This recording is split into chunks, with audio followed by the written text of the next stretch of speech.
device, as you mentioned, Mongols are going to be fielding it. But yes, it does present the problem that can Mongols shuffle their positions and their play enough to keep KK guessing, to keep Meow guessing.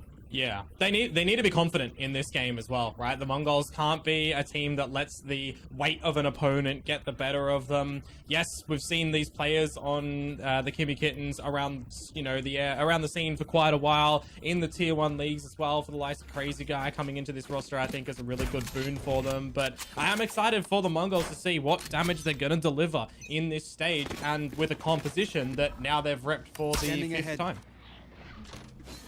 Well, we are going to start off the game, and much to other Pearl games, a very patient pace. Mongols not necessarily a team that prefers the explosive takes here, but wow, Crazy Guy getting chipped like that, that's going to push him back. Yeah, there's not much you can do on the back of this one if you are KK at the moment, except for get some rotations to come over to this side where Wingman is going to go for the plant comms. Good in for one, a little bit of a refresh, and this is just going to buy so much time. You're not pushing through those thorns. Definitely not. Then it's going to give enough breathing room for perhaps the Mongols to really set up a stronger post-plant defense here. While Meow, they're still trying to claw their way to the side. Styron isn't necessarily going to find hard info here, but Ja gets one. 119 will try to equalize, but oh no, he runs out of bullets. Styron and Ja, despite being decently low, still trying to hunt for these players. They don't know where this Vice is, and they're just losing out on so much time here. Enemy remaining.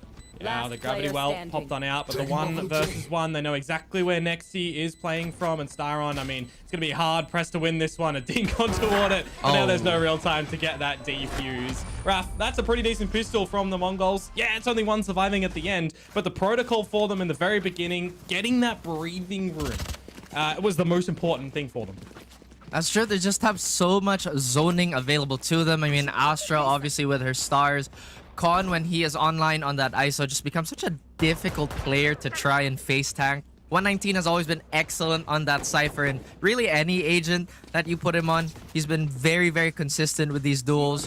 As well as, like you mentioned, the Thorns, it just bought so much time. Yeah, and I think that's going to be the biggest thing for Mongols, actually, is having a lot of this utility in towards post plants as well, right? Time to be bought from the Razorvine. You've got Wingman to throw on in, see if you can establish yourselves a good plant, and then when you are in that post plant, where are you using the mosh? How are you using the gravity wells? These are the questions that I'm asking to the likes of the Kittens to see how are you addressing that. Are you going early in for the retakes or not? This round, I mean, is it a throwaway round? There's upgrades on the pistols for KK. They've gotten 1 kill. There's a trade. Now it comes down to this post plant. Well, it's imperative for the Mongols to keep this as tight as possible. They don't want to give any stray rifle towards Meow at the moment. Wayne is already trying to hunt for a potential player here, as well as Cons being very wary of the flank. But as we take a look into the front line here, the upgraded weapons are getting cut down. But as soon as MN Fear steps onto the site, he finds a victim, and it's a Crazy Guy. Now, they still have no idea where one of the defenders are. All their sights towards A main now. Close. I mean, it is the second round where you've only got a little light investment to come in from the Kittens. So as far as damage is concerned, I think you're pretty okay with that one going into your gun rounds. You look towards what some of the strengths might have actually been for the Mongols in that round, and that's one of the things that MN Fear is going to have to kind of keep in the back of his head when throwing in that Dizzy. Where are you following those gloop lines to reveal KK's positions at the end of that, right? Because if you're tracking that information on an Asian lineup that actually doesn't get locked in information, there's no Haunt, for example, from a Fade, there's no Recon Dart from a Sova, it has to really be what you spot out. So there is more importance on the likes of MN Fear, on the likes of 119 with the camera. Going into a bonus round such as this, you're kind of hoping that Cottons is going to be able to deliver something with this Vandal, 2 away from that kill contract. There. Could be a big ask, but we know how sharp... Now 1, actually. Oh, well, you know, it is going to be very convenient for them. And like you mentioned, Con is a player that can tackle these responsibilities in a very, very timely manner. At the same time, Meow's doing such a great job of not feeding free kills here. They know that it's really on the Mongols to try and get these upgrades going for them, but it does look like it's going to be an explosive take. Are they aware that they're going to get surrounded, though? Oh, well, the Wingman was taken down, so no plant at the moment, which brings a bit of a time issue right now. Look at the slaughter that is happening around the site. You blink and you miss it. Only 1 in from MN Fear. maybe a little bit too one-dimensional in that round for the Mongols. Read in for an A split and dealt with accordingly. Again, this has been a problem with the Mongols, right? I mean, it's only their second split, but at the same time, you kind of expect a team that did so well at the start to evolve even more. But it also brings a line of questioning. What we were doing was working, so why would we stray away from that? Well, the deficit is actually, you know, they've got no reconnaissance. To draw it back to what I was saying just before, Kimmy Kittens have a lot of reconnaissance, right? That blade from Styron is getting information. Drone and Dart from Crazy Guy is getting information, right? If you're placing them at both sides of the map, you're cordoning off where the info that Mongols can actually find. They are trying to find a pick here. Ja, I don't think he wants to overstay his welcome, so he's going to backpedal just a tiny bit. Like you mentioned, Styron has been super active when it comes to info gathering, and now it looks like he's thinking about pushing forward just to try and wrestle mid-control away from Mongols, but to better judgment, he waits for his teammates to double up on him. And the Mongols, again, they're trying to avoid that predictability. They're still holding this out. They like to play slow, and control is the name of the game for them.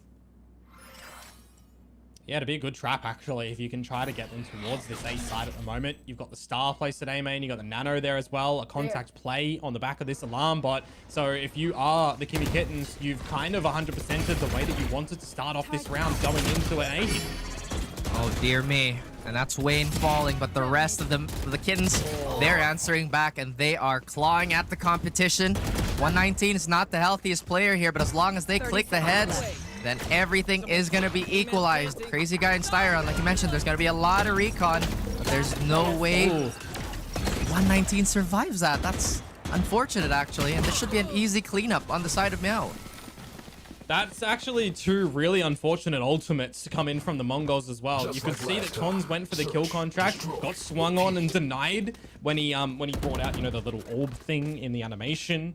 And then as soon as the wingman goes in to try and get the plant, he drops in the thrash. He loses his teammate who's already really low on HP. Wingman gets denied, and then he's sitting on a thrash with no time to be able to try and get the plant as well. So I think it's a little bit of ill-timed adventures there from the Mongols. They kind of need to be pushing a little bit of these positions early in these rounds. They need to be off-putting KK to get an advantage, because I'm sitting back and I'm thinking about it, Raph, at the moment for these agent lineups. If Mongols aren't playing a composition to get early information, they have to take risky duels to try and gain advantage. And they're not necessarily a team to do that. I mean, if we really reference the way they played Vine in their previous outings, they just really like to sit back and punish, which is not an invalid play style, especially when the sheriffs are on point like this. But sometimes you kind of ask for that extra step, you know, just so KK won't be allowed that breathing room. But as we talk about this, that's a massive slide, but an even bigger pickup by Cons. Overextension from Vera too, because he was a one away from the overdrive. He's picked it up, but now we're only in death. This would be a bit of a thrifty for the Mongols if they can find it. 4 players alive. Cons still with the kill contract. If someone gets on that spike, I mean, you might even consider a bit of a save from Styron and Wayne. Maybe you're considering a null command investment, but it would be very hard pressed to be able to see one on in from Styron, but they have to get on towards this spike. They have to just bait out Cons with the kill contract, because there it goes into the gulag. It's only down to Styron, and this is just time that's been pulled away from the chance at the round, Raph. And there it is. It's 119 at the end, the only survivor, but it is the Thrifty from Mongols. That is maximum return of investment on the side of the Mongols. And I think time and time again, we've highlighted how mechanically insane this team is, even at this level of play. And it really allows them to take that slower style, right? Because a lot of times, you kind of don't want to hold the angles where you can get swung on and just get tapped in the face. But Mongols seem to respond to those really, really well. And like you mentioned, it felt like Meow was hard-pressed to invest some of their tools, but like you mentioned in the previous round too, kind of don't want to use the ults as a band-aid solution to most of these mid to late round problems. I mean, this is going to be a really big swing round for the Mongols if they can convert this too, because then the money's gone from KK, so you might have to see a bit of a deep investment on the ultimates. It's a good start for Jar to spam down M and Fear. You know, you were using him as the wingman and as the Dizzy to try and piece together some information early in these rounds before ultimately deciding where you want to go onto the map. We did have that early A main space as well, gathered by the defenders, so I think they're playing this, you know, 45 seconds to a minute start on this round pretty well. Oof. You'd think that this type of map would benefit the Mongols offense just a little bit more, just because the sheer fact that most of these defenders are in positions where trades can be a little iffy would benefit the, I'd say, sharper team. But again, like you mentioned, Styron and the rest of the gang are so sharp identifying what these types of conditions are. Now Jag wants to find a little bit more success towards double doors here, but he feels that he shouldn't lurk too long. It does look like there's a read coming through towards B, and it could be the correct one. Jar doesn't need to overstay here. He's gotten a pick from his teammate and Crazy Guy. He can start to fall back as time is a big issue. 20 seconds, and it's a pivot play to come in from the Mongols. They have to just leave Nexi by himself. Can't use any utility to help on out as well because of this null command. And I'm just looking at my radar and I'm seeing Wayne at the perfect position to deny this spike from being planted, but he's waiting. He's missing his time. There's a chance now, maybe, for the Mongols in this round, but do they actually overlook Wayne's position? As the teammates do start to come on back, Cons is low. Wayne, will he be tempted to use the Cosmic Divide or not? Does he go in a little bit silently? Last flash, the Arc Rose doesn't get destroyed. Wayne finds Cons, and now it's all on Sky's Blue. There's way too much to do in this round you would expect from him right now, but we'll see if the spam can come on out. The smoke, it dissipates. Jar will get the third at the end, and we are going to be tied up yet again. At least the last few rounds have been really expensive on both sides, regardless of who's been winning the rounds. Oh, yeah. And I dare say, I thought Meow would have an easier time on this half. But then again, it is quite attacker-sided and it's quite a slow map, and Mongols really just love that playstyle. There's definitely a little bit of a learning period for them in the beginning of this map as well, in both two new players in towards the roster, going up against Mongols composition that they haven't seen just yet. How is Sky's Blue really going to be playing on towards this Vice as well? Because he's been punished a lot at the moment. He's not getting value that he usually gets out in his gameplay.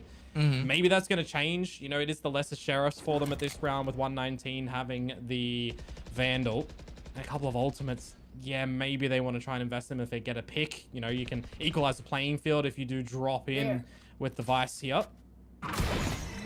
To be fair, they haven't been giving a lot of info early round too, but it does look like Mongols will pick up the pace towards A, and Ja will get deterred by the Thorns. Mongols will not allow him to take an even fight there.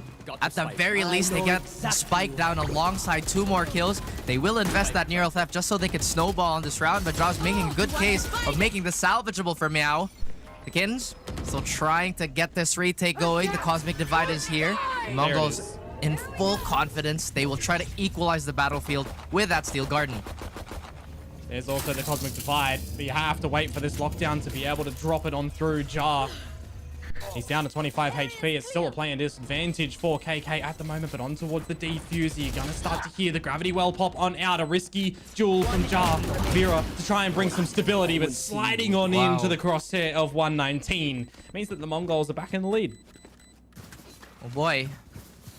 Again, the learning period, the growing pains. It'd be a little painful to watch at the moment, but if you're a KK fan out there, have faith in your team for them to adjust. After all, this is only the first half, and some teams are really like that. They do need an entire half to just kind of get the feel of things.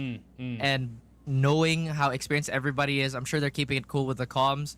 At the same time, getting thrifted by the Mongols twice in, what, the span of 5 rounds? Yeah. It's not a good feeling. I mean, it's a really great ultimate timing to come in from Sky is Blue, because you're expecting when that lockdown's there from Jar, that's the timing for KK to get in, to take the duels in favor, and potentially get on the spike early, right? So guns removed, it makes it a problem. Now you're losing a lot of space over towards this B side at the moment, a duel that Crazy Guy wish he was able to win. And as Wingman gets the plant on down, things go from bad to worse for KK on a retake. That is an I hate ISO moment. If anybody else had to take that fight, he would come out on top, but you add Con to the mix, you add 3 to his name, and it looks like it's gonna be another Mongols conversion, but we can't count out Meow just yet. Ja, the last person alive, will get shredded to bits, and Con even has his kill contract up. Hopefully they can't snowball from here, because it does look like Mongols is slowly picking up the pace on when they want to execute.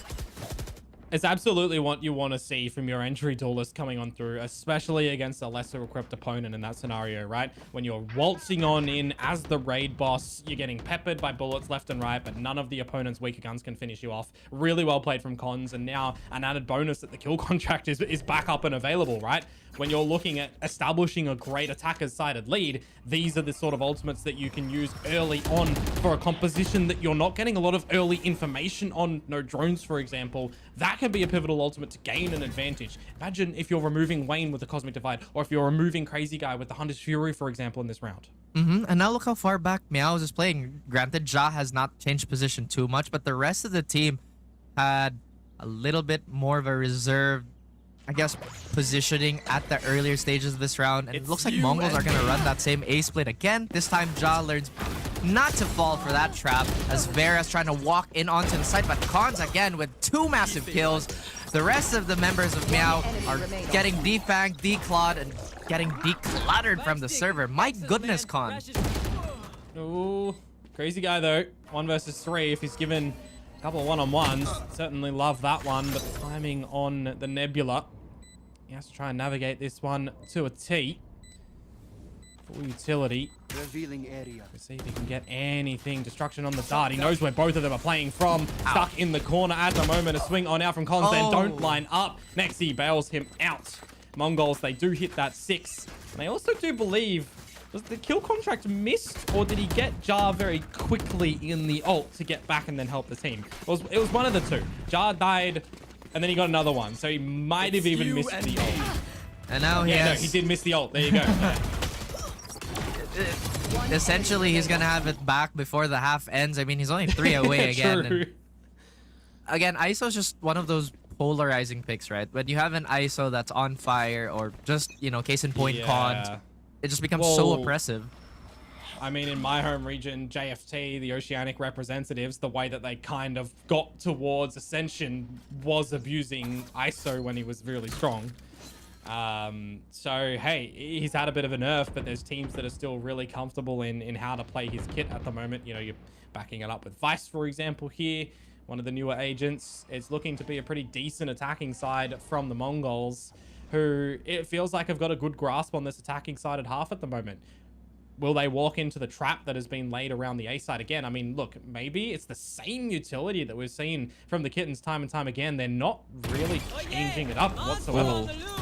That's info on the side of Styron, but they will deny the Thrash here, which is already a big bonus, and now they're getting chipped away by the Hunter's Fury. In fact, they lose the tank. That is Con on that blunted attack. Now, they would want to take that Vandal away from Mongols, but right now they're playing time. They're playing patience. Look where it is at the moment, though. It's at the bottom of the stairs. If you refresh a star at the moment, you buy extra time with 30 seconds to go. Force your opponents through a Nebula. I mean, it's going to be so difficult for the Mongols to one-dimensionally push through this choke point at the moment from where Ja was looking over hard. I mean, this just becomes so difficult for them to break on in. They are at least attempting to do so. Ill timing on the wingman to be brought out, and now it's all down to Sky is Blue with a sliver of HP. Good stun, actually, to come on out. But he can't get it done. Crazy Guy for the 4K at the end. Again, you can't, when you're not getting a lot of this early information, you kind of need to bully your way in, and that time it was shut down. That's who I mean, like, Pearl is such a difficult map to rotate on. Realistically, if they try to pedal back and let's just say Ja does get a pick, then maybe they're going to be a little confused if they want to commit to the fight still. Are they going to walk through? Like you mentioned, it's just bully Valorant either way. Yeah. And it's one of the situations why we are seeing a lot of confidence when it comes to the likes of a Neon or a Yoro, for example, on a map like this to get that quicker rotation time, which is also why I'm kind of surprised we haven't seen a lot more of Vera in play at the moment. I feel like he's really been silenced in how you want to see a Neon play on the defense of this map. That's true too. I mean, they just can't seem to find like a crack in the defense to get the sprinter through. Like you mentioned, the way that KK has been putting the stars down and just general utility has been doing such a good job of keeping the Mongols at bay. So it does kind of come down to if Mongols are going to win their ones or not. I can count on one hand how many times we've seen flanks come through from the kittens at the moment. It's a donut, right? We haven't seen them gather the space by the 0 point or by the recon dart, sending Vera in for a bit of a flank. When you've got Mongols with kind of this flank watchability of 119's traps, or you're putting down the shear for Sky is Blue, which we've seen held more often than not, actually, for when they take space up through link, up through the sites, putting it back a little bit later on, which is like kind of the way that Vice has been played a lot when you're running into a double sentinel role. I am a little bit surprised that we haven't seen the pressure put on from the kittens in these flanking scenarios, which is why now actually I kind of like the idea of putting Vera a little bit more forward up through B along. Same set of utility stacks over towards this A side of the map, a bit more focused on towards the link play. I like the setup from the kittens.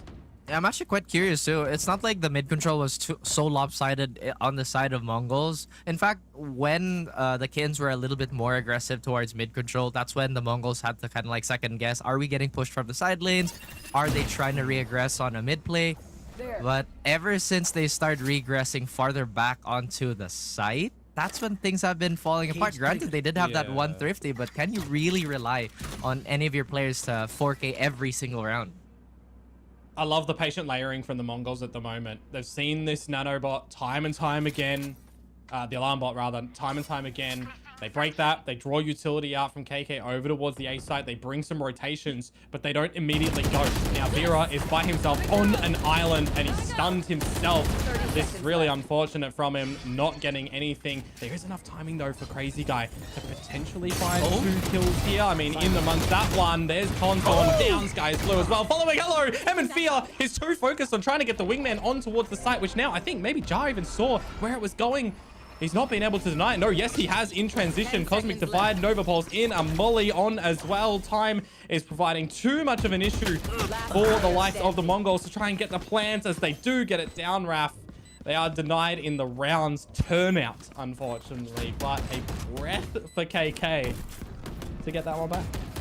I did say you can't really rely on Crazy Guy to win you rounds outright, but then he does that. So it's like, well, maybe you can, like, all the time, I mean, you know? Look, they're all individual as well. He's 180 3 times to be able to get all 3 kills. And, you know, a little bit unfortunate for MN Fear when he starts off with the classic on towards Vera. He's too focused on the wingman getting on towards the side. He's even tagged him really. I think MN Fear thought he's got the kill onto Crazy Guy there at the end because he's tagged him down like 10 HP and then gone back towards to Dizzy the side. I really think he thought he killed him. I feel like that could have been a possibility. And just disclaimer for a lot of our viewers out there, sometimes when we do these types of analysis, it's strictly like strategical. So, you know, we're not discounting the individual ability or anything. It's just at this level of play, it's not likely all the time. Like all the time. Change but pace though. Yeah. The space already that the Mongols have been able to find. Crazy Guy. Oh, you gotta No be way. careful. Oh no! He has to reload Sky's Blue! He didn't reload the shorty! Oh, he my had 2 goodness. kills potentially. Oh, now he's dead. That is so rough for the Mongols. I thought that they'd change the pace when they needed to. A little bit of haste in towards the map. An opening frag or 2 would have been absolutely awesome for them. But the one little tiny gun not reloaded. And yeah, that's lost them a lot. Goodness. That is a fumble and a half here, and now they have to deal with an operator at a disadvantage. I believe they don't know that Vera has one too, just because of the fact that Sky is Blue did kind of get jumped on here. Now, Kins, they are in a very, very comfortable spot. Most of the utility is up. They do get their alarm bot removed, but that's ample information for these players to rotate towards A. Like you mentioned, still no flank action here. They're looking to front this as hard as they can. Siren is going to be up. That pulse is going to keep on going, but everybody around him is getting swatted like flies. 2 players left on the side of KK here to try and salvage things. That's Crazy Guy again. That's one away from the Hunter's Fury. Could be the linchpin to success, but not this time around. Is it Vera trying to replicate the clutch? No, it's Con denying KK from equalizing the rounds. Well, here we are, ladies and gents. We are back onto potentially another exciting half. And as Komodo mentioned, we're not really sure how this one's going to pan out. I mean, Pearl, despite how it is, can be an incredibly fickle map here.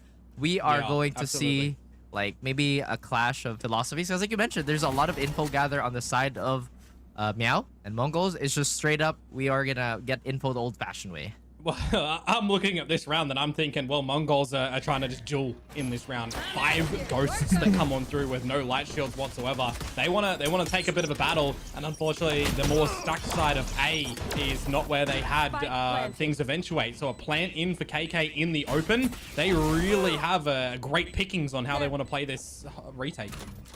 Well, you know how the Mongols like to play. It is duel or die for some of these rounds, and with Meow getting a plant down relatively uncontested here, the Mongols have to do something because time is burning. And not only that, Styron is starting a fire here. MN Fear in 119, they have something to say about this. That Nebula is going to keep him busy just for a moment.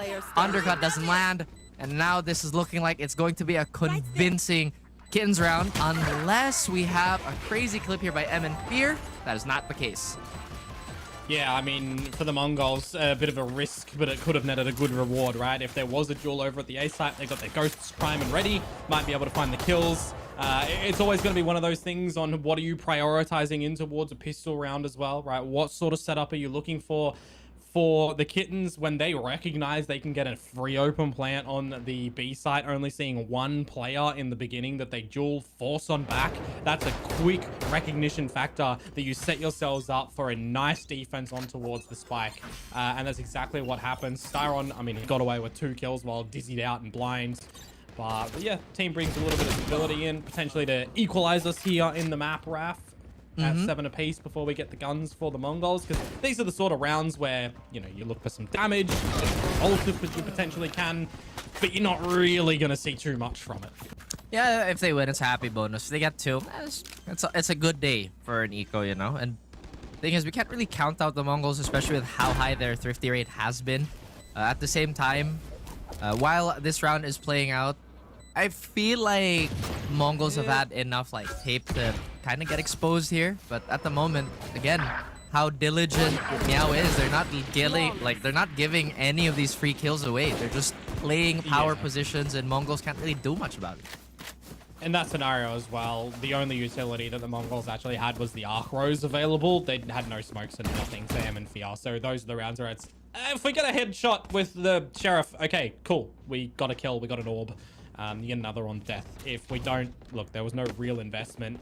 Though in saying that, there was an overinvestment in a couple of those sheriffs and the nil damage that they were able to find in the pistol. 5 sets of light shield to come on through for the Mongols. You've got some guardians in the mix as well. This is a very real possibility for the Kittens that they can do some serious damage in a round such as this. Vera's in with a Marshal. If that was an Outlaw, I would have said a massive brain. If they were on the defensive side, for example, right? That's the scenario where an Outlaw here is pulling you apart when you've got these light shields. It's true.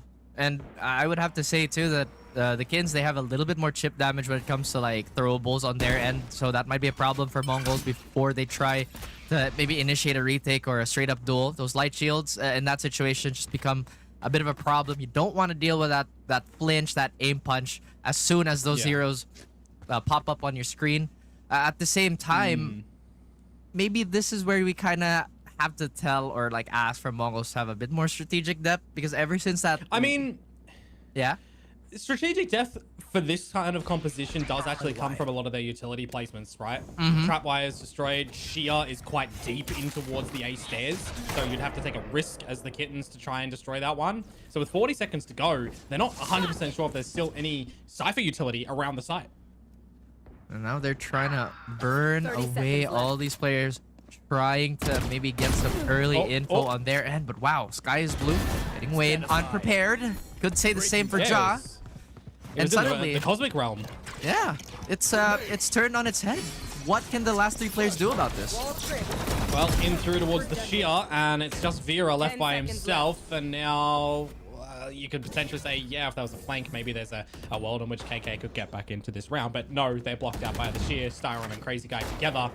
Are you looking for some damage? I mean, you've got Bulldogs. If you're taking away any of these Vandals, that's good for yourselves. And Crazy Guy actually, hang on a second, he manages to take away 2. So that's a pretty damaging bonus round to come through from KK. They take 1 Bulldog into their new gun round, but they remove 4 guns from the Mongols, who were already a little bit under-equipped with light shields and guardians.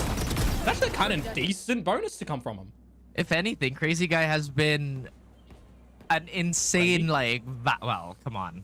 Yes, that was gonna come. The writing's on the wall. It was right there.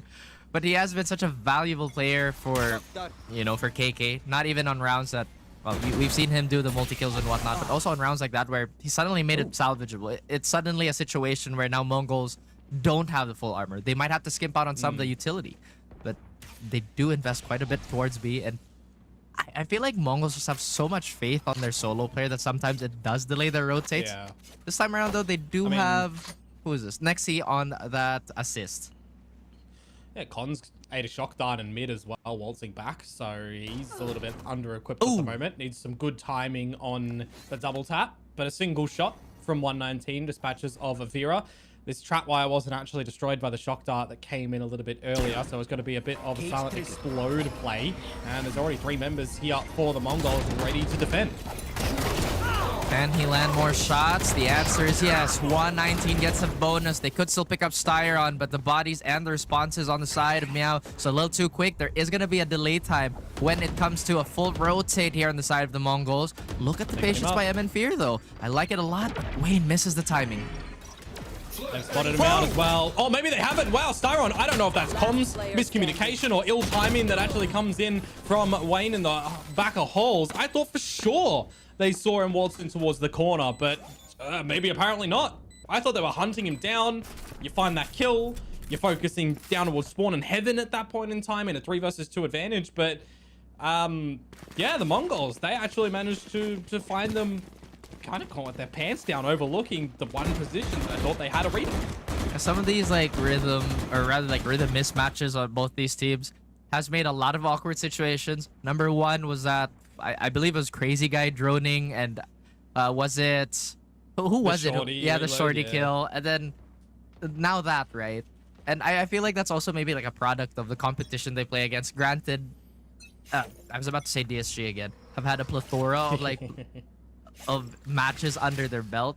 Mongols as a whole, I still think, despite having all that tape, can be a relative unknown, especially in these newer maps, this newer meta. And you know, the way they play, I think, is such a great like stepping stone for, I'd say, decently new team. Yeah, well, we're going back into the B site at the moment with the same sort of strategy, though this time Styron, no null command available. Ulti plans attempt yet again, and I'm looking at these ulti points available for the Mongols. There's a couple that if you can get in this mix with 1 kill, might actually be worth its weight in gold. But you start to come on through as Jar drops that lockdown. That's not really going to be accessible for the Mongols at the moment to try and get in and destroy. So that actually buys some crucial time at the moment.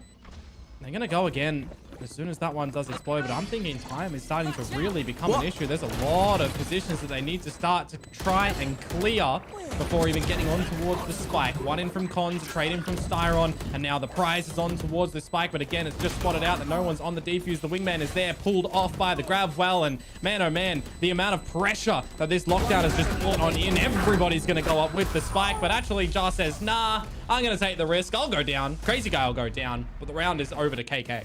The veterans of Meow pulled through yet again. Lovely patience on both sides here. And again, I feel like there was a case of awkward timing here. I thought Vera had a free kill on towards the player that was towards heaven, but I think he had his relay vault out. Ja getting that massive 3K, of course, just to hurt the economy even more so on the side of Mongols. But we have to remind the audience, those sheriffs on the side of the Mongols, if you play clumsy against them, you are asking for a lot of trouble. Yeah, that's true. I mean, I'll give credit towards Jar in that situation as well. Dropping the lockdown in an indestructible position as far as where Mongols were. Really heads up play from him. And now we're looking at the potential equalization in a round such as this one. As the wall, the shear does go up. A couple of players get in front of it. No Steel Garden to be dropped from Sky is Blue at the moment to try and pull away these Vandals. But the extensions start to come on through for the Kittens. They'll look to get a bit of a plant happening soon to try and draw up to that 9th. Wayne, he feels a tingle, and he even feels something worse. Sky's Blue does get one. Vandal is an option for him to pick up. They use the Steel Garden. But yet another equalizer here on the side of Sky is Blue. But where are the shots? They're connecting for the Mongols. Meow, a little confused on what to do. A little bit more time on Steel Garden. But the sheer wonderful stuff here. Sky is Blue is essentially going to get the Steve Fuse. Oh, man. Oh. 1v1. 1-on-1. Yeah, but the defuse already did come on through. That is, you're mentioning Raptor Thrifty. You talked about it. You cannot or underestimate it, rather. I was questioning, would the Steel Garden come through? It's a 4 versus 4 at that point in time, I believe, where Sky's Blue drops it down, and they do. They get 2 kills. It's a 4 versus 2. Cosmic Divide goes in. There's a Thrash that gets invested. There's a Hunter's Fury that gets invested. The third bolt of the Hunter's Fury actually pulled off the Wingman before it could get the full defuse. And that's where M and Fear jumped on the spike to be able to get it when the Gulag duel was happening. So Mongols, I mean, their Thrifties have carried them really far in this series. Absolutely. It has been carrying them since their first few matches here over at sea. And I hope they retain this level of lethality with these pistols, because it's just become like an identity for them. But aggression is the name of the game for Meow. Con could be in a little bit of trouble here if he doesn't have his shield up. And that's exactly what happens. He gets fried to a crisp. Vera wants to keep on going. Sheer is there, but it's not his. I don't think it's going to deter him, though. No, they reset. Yeah, the resetting at the moment is not a bad idea. Of course, you can't go through the Razor Vine. Again, it would be a little bit more of a one-dimensional approach if you're just going in through art, where you got no aim and control. Your opponents could be lurking there. A very big risk at the moment from 119, however, on an island by himself. A good shot coming out. Needed to get 2, honestly, in that situation, because you're giving away a gun. You're giving away potentially a sight here, unless M and Fear does something. You've got Vera a little bit late in towards Link as well. So you really just have to be aware of what space you've given up at the moment as the Mongols, and M and Fear is just that, aware. In with Nexi on towards the site. A good timing on the Mosh, but the duels. Wayne, he doubles down, and now it's all onto Wayne. He can't get it done because Sky is Blue answers back with 2. And the Mongols are getting ever so closer to closing out this map. Pardon me, yes, it was the Razor Vine. I feel like there's just so much like overlap on what these things can do. It does get a little confusing. I just call them thorns. One day we're going to have 40 to 50 agents, and you're going to have to remember every single ability. You're going to be doing quizzes and math before the broadcast and on the broadcast to remember the abilities and what they do. And I'm ready for it. It feels like you are, and sometimes I feel like some of these naming schemes can be very broadcast unfriendly. The Not Dead Yet, From the Shadows. It's like, oh, a little bit, yeah. That's a lot of words, guys. But hey, that's the job description, and like you mentioned, there was a lot of space mastery in the side of Mongols. Can they replicate that defense this time around? Smoke, flash, molly, you know. We go back to basics at the moment, which I feel like the Kittens need to do a little bit if they want to try and get some more back in towards this map. Styron yet again with the Nultaman towards this B side. A good little underlob of the flash drive. But the KK side, they are looking to try and just bully in towards the site, taking the jewels. Crazy Guy goes above and beyond, a tap on towards Styron to try and bring him back. But hang on a second, my friends, it's a one-on-one. And Cons brings out the double tap onto Jar, who's been sensational in this map so far where the kills are concerned. But Cons now leads the server in the kill department, and Mongols find map point. Somehow they're gonna find a way to nerf ISO because of how Cons has been playing.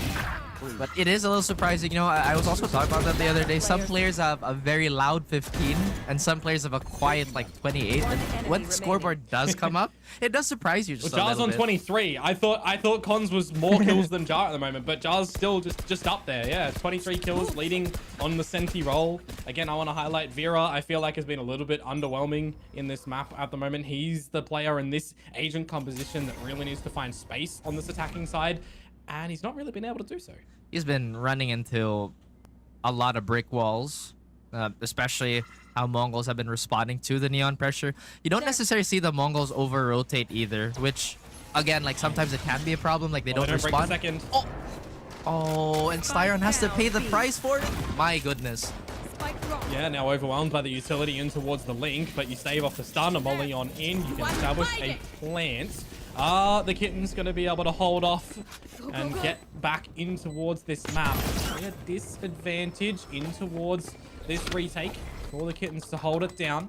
Wingman in to try and find some positional information at the moment as the Hunter's Fury goes on in. It might not have actually been needed because the kills start to be collected. Sky's Blue does get taken down by ye old Archer.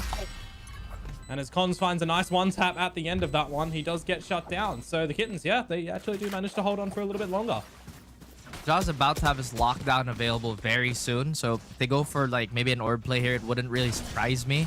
And like you mentioned, his volume, although quiet, has been, I'd say, felt across the map. Jaw so far I'm trying to remember, like he did that door play earlier where he found that early wall bang in the previous half, and then he's had a few 3Ks. The question is, why isn't it converting more on his end, right? Like, yes, well, he's not really the player that needs to be getting the drive volume of the early rounds, right? He's kind of a bit of a closer at the moment where the rest of the team haven't been able to get on in.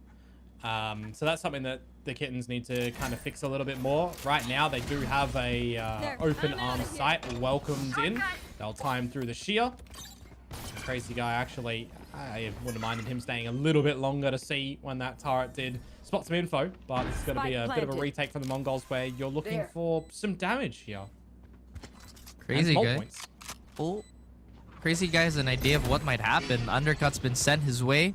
Looks to backpedal, but wants to anchor from this position. The shield might not save Con, as Crazy Guy gets a massive double for himself. And Mongol slowly getting undone at the seams here, courtesy of the Kittens. The Sheriffs, they have done so well for our Mongolian squad, but this time around, it's KK to hang on by a thread yet again. Yeah, double digits achieved for them at the moment. 4 alive is going to be a great pass mark for them as well to just ensure they've got enough money to get these next 2 rounds as well, right? Because we're going to have a buy to come in from the Mongols here, and then the last round, if they do drop this one, is going to be a little bit lesser equipped. So you're conditioning yourselves as well in this moment in your head. Are we dropping these ults right now in this buy to close out this map? Or are we maybe holding them just in case we lose? Because our buy isn't sensational either, right? You got 2 light shields. If you take a risk early in this round on this defensive side, are you going to be able to get on back? So that's why you can kind of see a little bit more of this patience from the Mongols. And it separates you from a lot of these top teams as well, because some top teams are not scared from still taking early duels in these scenarios. Konzo starts up onto Vera, MN Fear as well, gathering Jar, which means the lockdown is no longer available right now. Raph and Cons, I mean, he could seal the deal in this round if he's able to find Styron at the moment, which he does. Things go from bad to worse for the Kittens right now, as it's 2 kills that separate them from a map defeat. They are at death's door here. Wayne has to do his best to not get embarrassed here. I was just about to say that, oh my goodness, this is maybe a Sisyphean effort. But at the same time, hey, it's early in the series. Every single tool, or most of the other tools that Tejo has, is so impressive. So I feel like if Kins, like you mentioned, just give too much respect and let themselves get boxed into a corner, then the Mongols are going to have a hell of a time playing around with all these things they can throw at them. I mean, I'm even looking back towards KK, right? Because we need to balance things out here. Vera's not playing on towards the Neon. They've had a bit of a change up with him going on towards the Rays. So whether or not that gives a little bit more comfortability for him here. But I think for me, for the Mongols, I'm actually just glancing at this roster, and I'm thinking your lurk potential is actually very interchangeable for a bunch of these different, you know, agents that you've got. Skies Blue could lurk. MN Fear could lurk. 119 can lurk. There's no lurking right now, though, because you're already into the bloody damn site. No lurking. They are going to throw fisticuffs here. Gloves are off. The classics are on. It does look like Wayne is going to stand his ground, but he will get cut by Sky is Blue. He just jumped into the vines. He's going to do it. All of full left-clicking action, apparently, but MN Fear, I believe he does have an inkling of where the players might be, but again, this brawl is not going the way of the Mongols. Crazy Guy has the potential to 1v2 this out. Throws the wingman. Maybe they're going to deny the defuse here.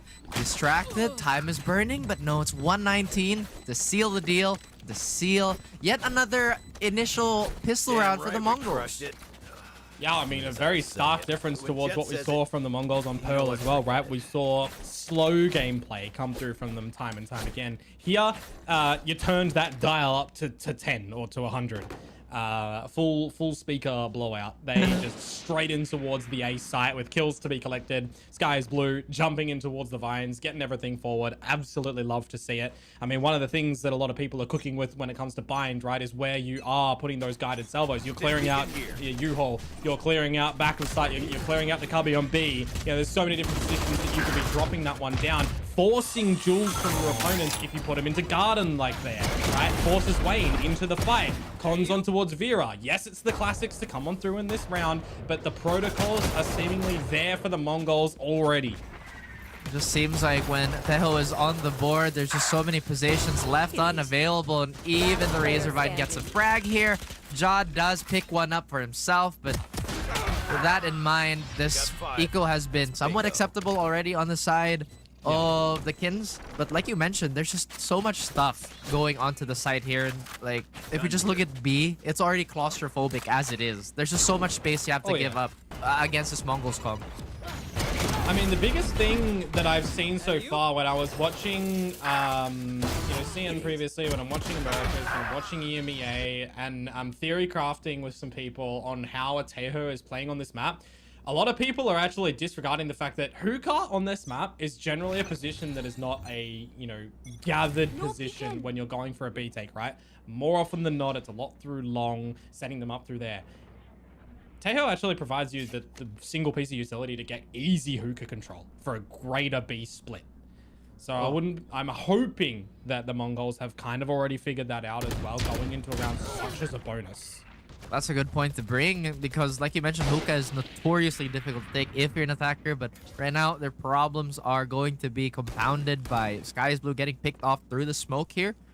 Now, again, Kins, they have to be a bit more proactive here.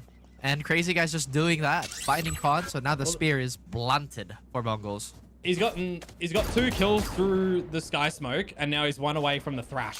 So if you're able to somehow achieve that in a bonus round, or better yet, have it going into the first gun round of your opponents, that's probably even better in this scenario that you are in a 5 versus 3. Position of M Fear also figured on out.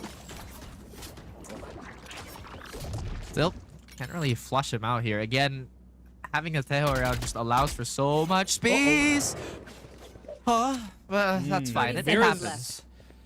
Vera's having a little bit of a roughie at the moment, but he will start to warm up. Now you go in towards the A site. Guided Salvo is going in towards U-Hole. And where was that other one? Back triple, back sight. Maybe on the cross. Doesn't really matter at the moment because 15 seconds to try and establish a plant. The shear is going to be a very big problem for Jar. But as the plant goes down, I mean, you're just swinging on top of that one out. It doesn't really matter because you can't get a plant if you're the Mongols in that situation. Rotations have already happened from the Kittens to the A site. It's 2 kills that you know, they see towards their name, but you're on the board.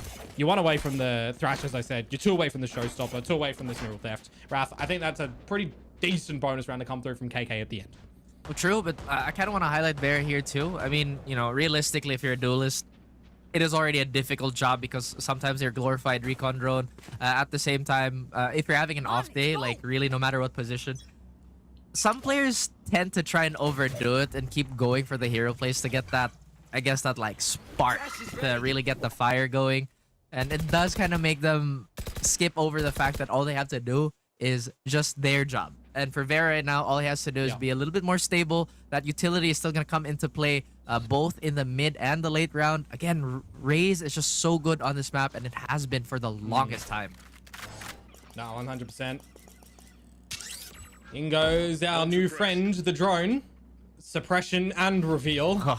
Quite powerful indeed. And with a double controller set up as well from the Mongols, they could set up for a potent execute onto this B side. But Vera onto MN Fear does start things off with trades and an execution in towards the site. Better yet, Wayne, decapitation on towards Sky's Blue and Cons, which means things go from bad to worse for the attackers in towards the site. It's a single boy in Nexi, dispatched by the counterbrim and Wayne. And now it should be all too easy for them to finish things up onto 119. Wayne is quite low, so this could be a potential freebie for 119. But as I say that, Wayne will just finish him off, get that 4K on the board for himself, and now it's equalized. I feel like for KK here, they want to burn a lot of the Mongols' utility before they engage in the choke fight, just so when they have to plant towards the site, they don't have to worry about the guided whatever Teho has, nades, perhaps mollies. As long as they keep thinning that out before Mongols get meaningful space, I think KK would be in a decent spot. Yeah, I definitely think so. I mean, there's going to be this little learning curve as well going up against the Teho for the first time. I don't really think MN has kind of played him the way you want to see just yet, as the Outlaw does miss its mark at the moment. You want to see it be able to finish off these lesser equipped players on the Mongols. Sky's Blues 1 away from the not dead yet. You got a couple of ultimates not too far off as well. Nexi You're not really going to see him use the strike in this round one. Expect easy cleanup to come on through from the defenders right now. As Skies Blue, I mean, he'll be guaranteed the ult with kill with death. He will find both of them. KK to take the lead. Not much to write home about that round. Like you mentioned, the Mongols do kind of fall in a mundane hole sometimes. They do repeat the actions over and over, but hey, I feel like any team does end up falling for that anyway. And yeah, them not having too many weapons anyway, it's pretty acceptable at that point. The thing that we have to take note though is that the amount of ultimates that KK is building towards is also quite close to the neural theft. So if there is a stray kill that comes this way, that's just extra info. This is definitely going to be the Valorant round where we get a lot of ultimates to potentially be a decisive blow on either side, right? Orbital strike, showstopper. Skies was just going to dispatch a jar really easy as Cons gets in towards the site. Maybe you're able to get a plant. Maybe you're wanting to get a plant on 119 so you can remove the guns from your opponents. Where the plant does go down, MN Fear has been taken out. But you do have Not Dead Yet from Sky is Blue. Nexi with an incendiary, with an orbital strike. That's going to buy so much time as Wayne drops in his orbital to clear out U-Hole. Here we start to see the flood come on in from KK in towards the side. A resurrection out from Sky is Blue. A counter orbital. There's so much happening on the screen at the moment, but a 3-3. Bring a little bit of stability into the round for just a second. Nexi still holding on to this incendiary, and Styron finds Cons on towards the defuse because the wingman little bro is attempting it. He'll get taken down by the molly at the end. But for Styron, I mean, it's already half defused. Is there enough time? Half defused on it means absolutely there is. So it's a great chaotic retake to come through from the Kittens. I feel like eventually, especially in the latter rounds here, where we have talked about like how the Mongols can dissect this defense apart with their utility and vice versa for KK, it's eventually going to end up a brawl. It's eventually going to end up a gigantic, I guess, mosh pit, but it does look like Mongols are gonna go for, I believe this is the first timeout of the entire series, unless I missed it on Pearl. There was one for the Kittens on Pearl, I believe. But for the Mongols, no, right? Was the later one? No, I don't think the Mongols did. Oh wait, no, they had one. They did? Yeah, they did, but it was super late. Yeah. They have a chit chat right now after a pretty heavy investment of ultimates from their side as well in that round that doesn't get rewarded, right? They drop in 3 to try and gather it. They see 2 in from their opponents in the orbital, in the showstopper. That works a little bit more of a treat for the Kittens to be able to gather that round. I'm also just thinking to myself too, another round where we see nothing from MN Fear. Is it this adaptability on towards the new Asian? Are they overthinking things a little bit at the moment? Because I'm thinking if you're going for an A execute like that, where you're going a little bit faster in pace for the Mongols, you're using MN Fear to kind of clear U-Haul with the guided salvo, potentially the drone in a little bit later for a showers late clear. You're putting it back a sight through triple, through mid sight. You know, you're using his utility not so much as to provide kills, but to cordon off angles and help your team, right? As an initiator kind of would be usually expected to. Yeah, there's definitely not a lot. Oh, yeah, bit absent so far. Not a lot of reps available for him either, but he's dead again. Yeah, I was about to say, even with the utility, they still can't stop KK from exercising their will, but this is exactly what we asked KK to do, because once again, if you reference that Pearl map, they were just giving up too much space for Mongols, and now Mongols 100% quick. I think this was a 2-round skid for them. Doubt that anything might happen here with the Marshal and the 2 sheriffs in hand. They're not close to any of their ultimates at all. Granted, Khan has his. And right now, I'm not really wanting to see him use it whatsoever. Yeah. I mean, this is the problem with losing such a heavy investment round in the previous, with both weaponry and ultimates, and not having a full arsenal of money in your back pocket, right? You are onto an eco where you're expected to lose, not find any real ultimate building scenario. It's good that this guy's Blue finds 1. Yeah, for sure. Really, is there going to be anything else? That's a big question. If they get the spike down, hey, you know what? Good for them. It's really one of those situations, but Vera comes alive and gets his eco frags. 3 away, actually 2 away now when he does get the diffuse. But yeah, like you mentioned, some of these rounds, especially these like first 4-round swings for some of these teams, can get a little bit predictable. But hey, that's just how it goes. the change-up is good from the Kittens over towards B long, right? It's that initiative to recognize, all right, let's actually take some space from the defensive side. Let's just not rest on our laurels, wait for them to come in. Because when you're up against the likes of a Vice, the likes of a Teho, and a couple of these other explosive abilities that can come on towards you, it can be a little bit difficult if you're not finding that space, right? We've already seen from 119 that he's got the lineups on the Razor Vine to make things a little bit difficult for the Kittens to get positions to go for challenges outside of Showers, outside of Hookah, for example. So there's definitely been, you know, some crack from Mongols on this exact comp. And this is the time for them with the rifles to get back into this map on this attacking side. Crazy Guy does have a thrash here. If he gets one, it's going to be a bit of a problem for Mongols. And now everything seems to be, once again, falling apart. Crazy Guy has been such a solid player for Meow. He has just been on fire. That Molly is going to deny the plant burn even more time for Meow. And they have most of their forces here too. Vera is on a really nasty flank, potentially a nasty flank. I doubt that there's going to be an exit on the opposite side of U-Haul here. And now once again, Mongols, they get snuffed out on this attack. Yeah, they kind of capitulated a little bit when they got into the site and they see a lot of this utility raining down onto it. Great incendiary actually from cross map from Wayne too to buy 8 seconds of time for Jar to sneak on in. Just distract her at that moment as well, right? When you're dropping down a ruse over towards heaven, it's not a brick wall. You can just respect that and push through to get a kill. It's exactly what happened onto MN Fear, who's still rocking the donut. 0 kills, 7 deaths. Really unfortunate for him to get some action in towards this map. Maybe it'll change now that the Armageddon's available. But a lot of his utility I'm seeing hasn't been timed with the team for great impact. He put 2 of the guided salvos in towards U-Haul at the moment, but then as soon as they, you know, 3 pinged out, KK got back in towards U-Haul and there was no immediate clearance for Mongols to take any further space. And it's just the growing pains they're experiencing. Like you mentioned, there is a semblance of protocol on the side of Mongols, but not every situation has been covered just yet. Or they've been allowed the reps to really do so. But it does look like MN2's cold streak is going to continue. Vera finds Con here. And 119 does get a happy exchange. But once again, Mongols trying to operate on that deficit. And like you mentioned, it just seems like a lot of this utility is so mistimed. Yes, the duels do come to the way of the Mongols occasionally, but seems that KK have a lid on the situation and will even double down with a neural theft. Yeah. Crazy Guy overextended out towards Garden, but Jar's extension a little bit better placed at the moment for the kill, for the neural theft, the info, reposition. And now it's all down to Sky is Blue. Again, more time on the site where that incendiary drops on in, and then he's just looking the wrong way, unfortunately, for Master Wayne to be able to finish him up. KK, they find the half no matter what now, Raf, and this is kind of the Kittens that we were expecting, you know, for this, let's call it season, right, for this stage. This is the team that we're expecting to go far, right? The Mongols are a team that is growing, right? They're a team from Premier, right? They're making their way up through the ranks, but a team like the Kittens are a team that should be doing damage. Against a team like this, quote in air, easy damage.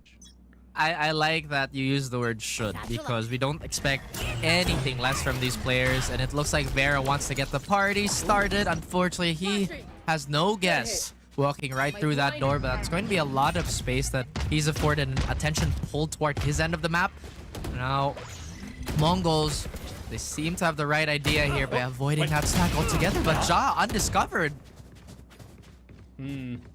Cons and Nexi though, good for 1 apiece, which means there is a player advantage for the Mongols. When is Cons going to rip this showstopper? Because I think you need to get a little bit of scarcity in towards this round. Wayne falls, Staron trying to deliver, but he can't do it. Now they know where Vera was coming from. Nexi for a big 4K individual heroics for Mongols to get back in this one. And we've talked about that quite a bit of times now. Like, individual heroics, not necessarily the most reliable strategy, but you do need that star play to get your team out of the mud when you have to. Vera is gonna post himself up with the operator this time around. Crazy Guy still has been holding on to that thrash, and honestly, I feel like is the MVP of this defense. Those straight picks that he gets early on has just been confusing Mongols outright. Plus, you compound the fact that MN Fear has, again, had a slow day at work. Yeah, it's I just, mean, when you're a team that's like kind of lesser, right? You're expected to take more risks, which is why bringing out a Taeho at the moment is not unexpected. But the way that they're positioning themselves around this map, I mean, I'm talking over the play that's actually happening because KK took the space in towards showers. They caught the Mongols with their pants down, and now they're using the rest of utility whilst they've got the spike in their grasp to just shut down this round. Skies Blue and Nexi, I mean, they've got no way back into this, really.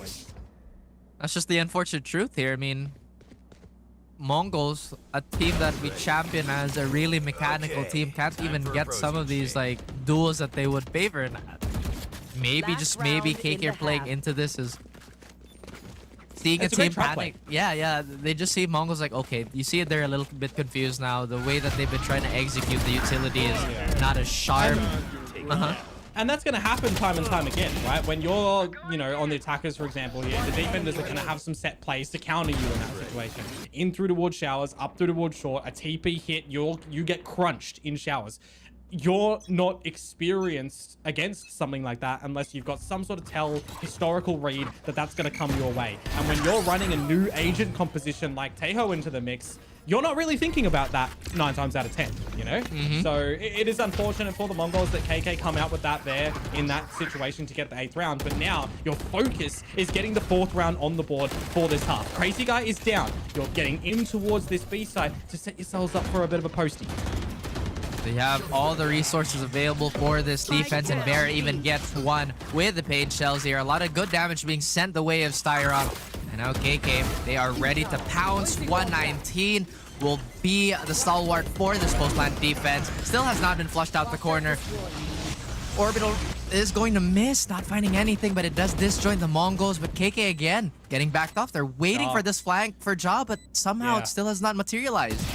Deleted. No, not just yet, but now it does. Nexi is down. You still got that shear over at the spawn position. Skies Blue as well. I actually just noticed they're not dead yet available. Timing through the ruse. Styron onto cons, and now things get a little bit more awkward as Jar starts to gam up. Timing an issue. Wayne, a clear on out through the shear, finds 119. Now Sky is Blue trying to do the dance, but does he have 2 left feet at the moment or not? You have to go for the res. It's the last round. The spike is already going to get defused. So KK come in with a nice responding retake. Very patient, very level-headed. Welcome back, ladies and gents. Are we going to see Mongols continue with the Blues, or are KK ready to just knock them out of their misery here? You know, now I know I try to say it a nice way, but man, this is a mismatch of the ages. A little bit. Yeah, it's a really strugglesome attack side for the Mongols on bind. Maybe they can convert things on their defensive side. Sky is Blue, not emphasizing a bit of the blues here in towards the ruse. Another one, a hot potato, and the weaponry. Oh my lord, he's doing it dirty. Evan Fear's on the board, and now it's all onto Jar to see if he can come out with a round. Imagine a 1 versus 5 as an answer bag, but no, Sky is Blue gets 4 in the round. It's a pistol for Mongols. I will add, they've got both pistols on this map, right? Now. Yeah. Yeah, they've only got 4 rounds. Yeah. Oh, that is once again more of the worrying signs that we like to highlight. And again, we would like to see the pistol be converted into something a little bit more. But right now, KK, they do kind of suffer in those early rounds of the half, but once they get the adjustments set in place, it seems like Mongols just run out of layers to play around with. And again, this is a relatively new cog they're running. A lot, and I mean a lot of growing pains that present awkward situations for our Mongolian squad. Oh, Sky's Blue is getting hunted at the moment, down to 47 HP. Maybe he'll be able to pick himself up if he gets some damage and kill in here. But a chance for the kittens to steal away with the rounds. It's just these lesser guns. Jar with the sheriff as the plant goes down.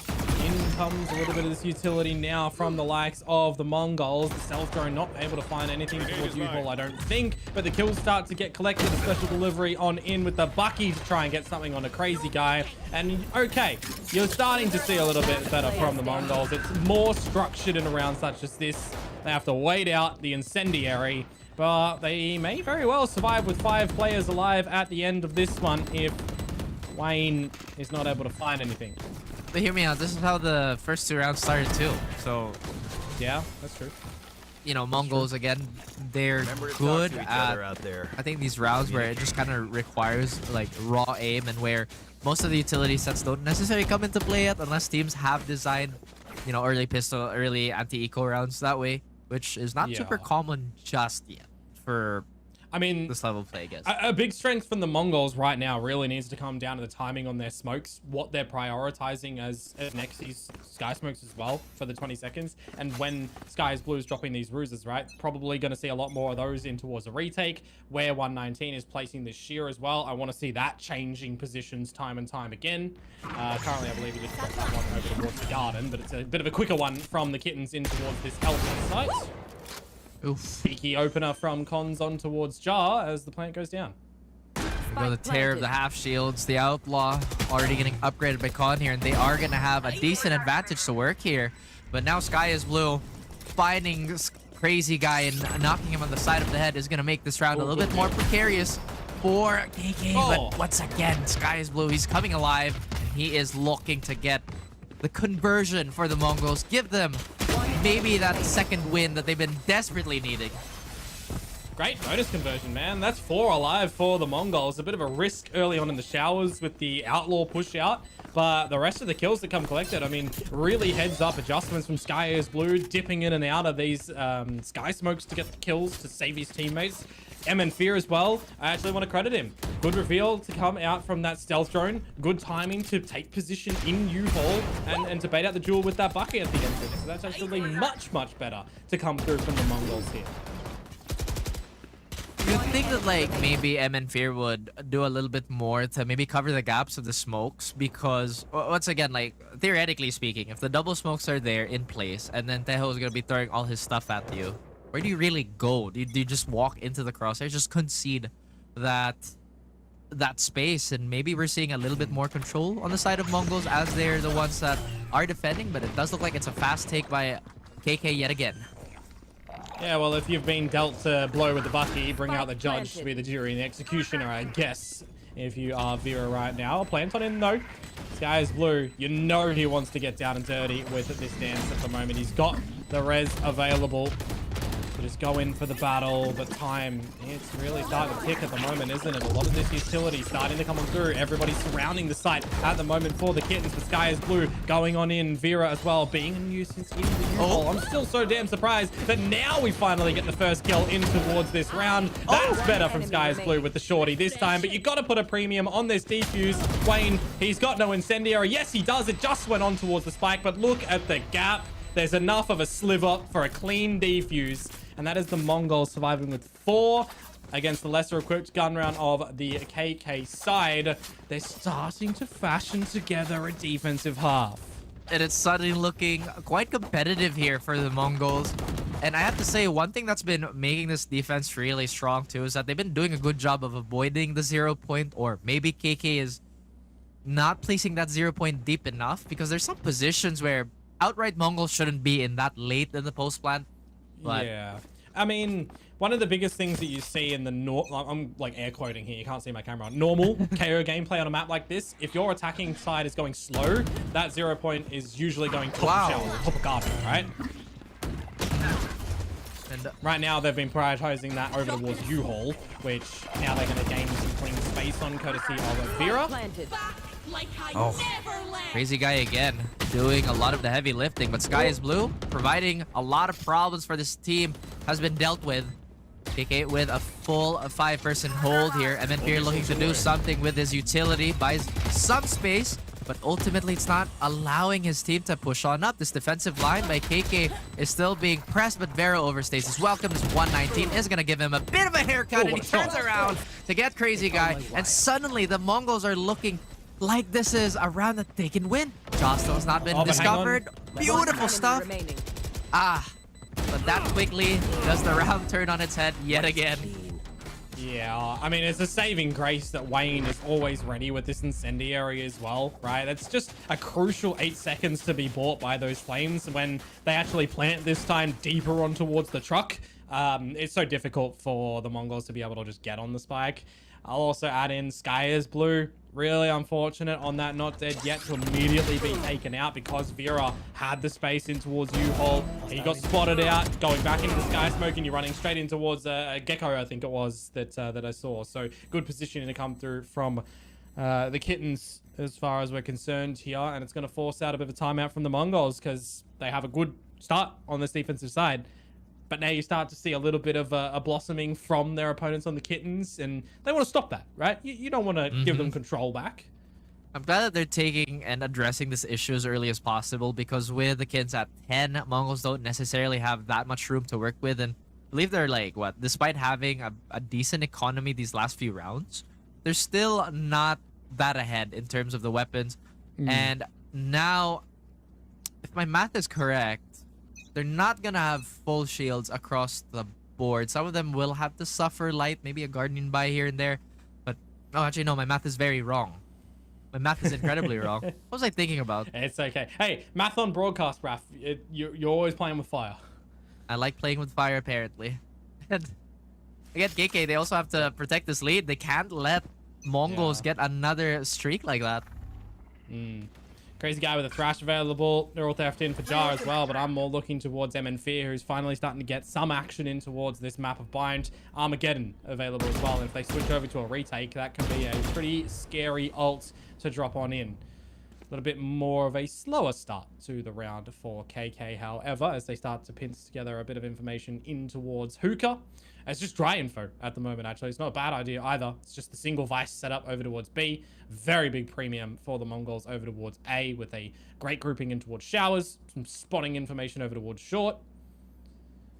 Looks like they might walk into the majority of the Mongols player here. And Mongols, they also readjust how they want to take this. In the previous round, they had Khan walk up, and now that is definitely going to be a big tell that something is going to happen towards A. The smokes have been expended.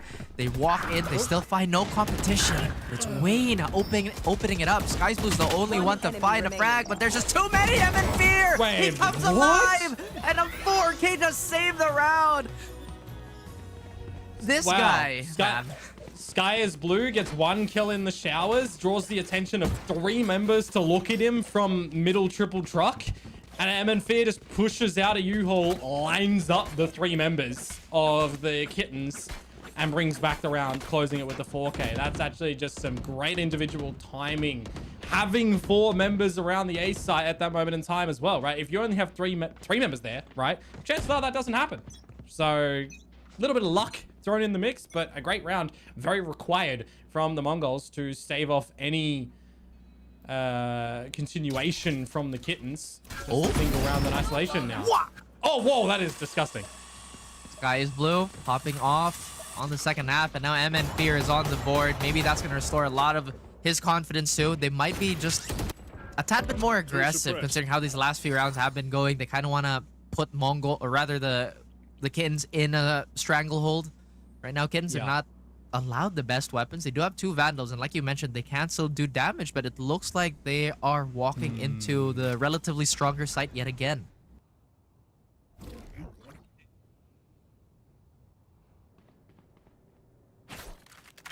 He wants it.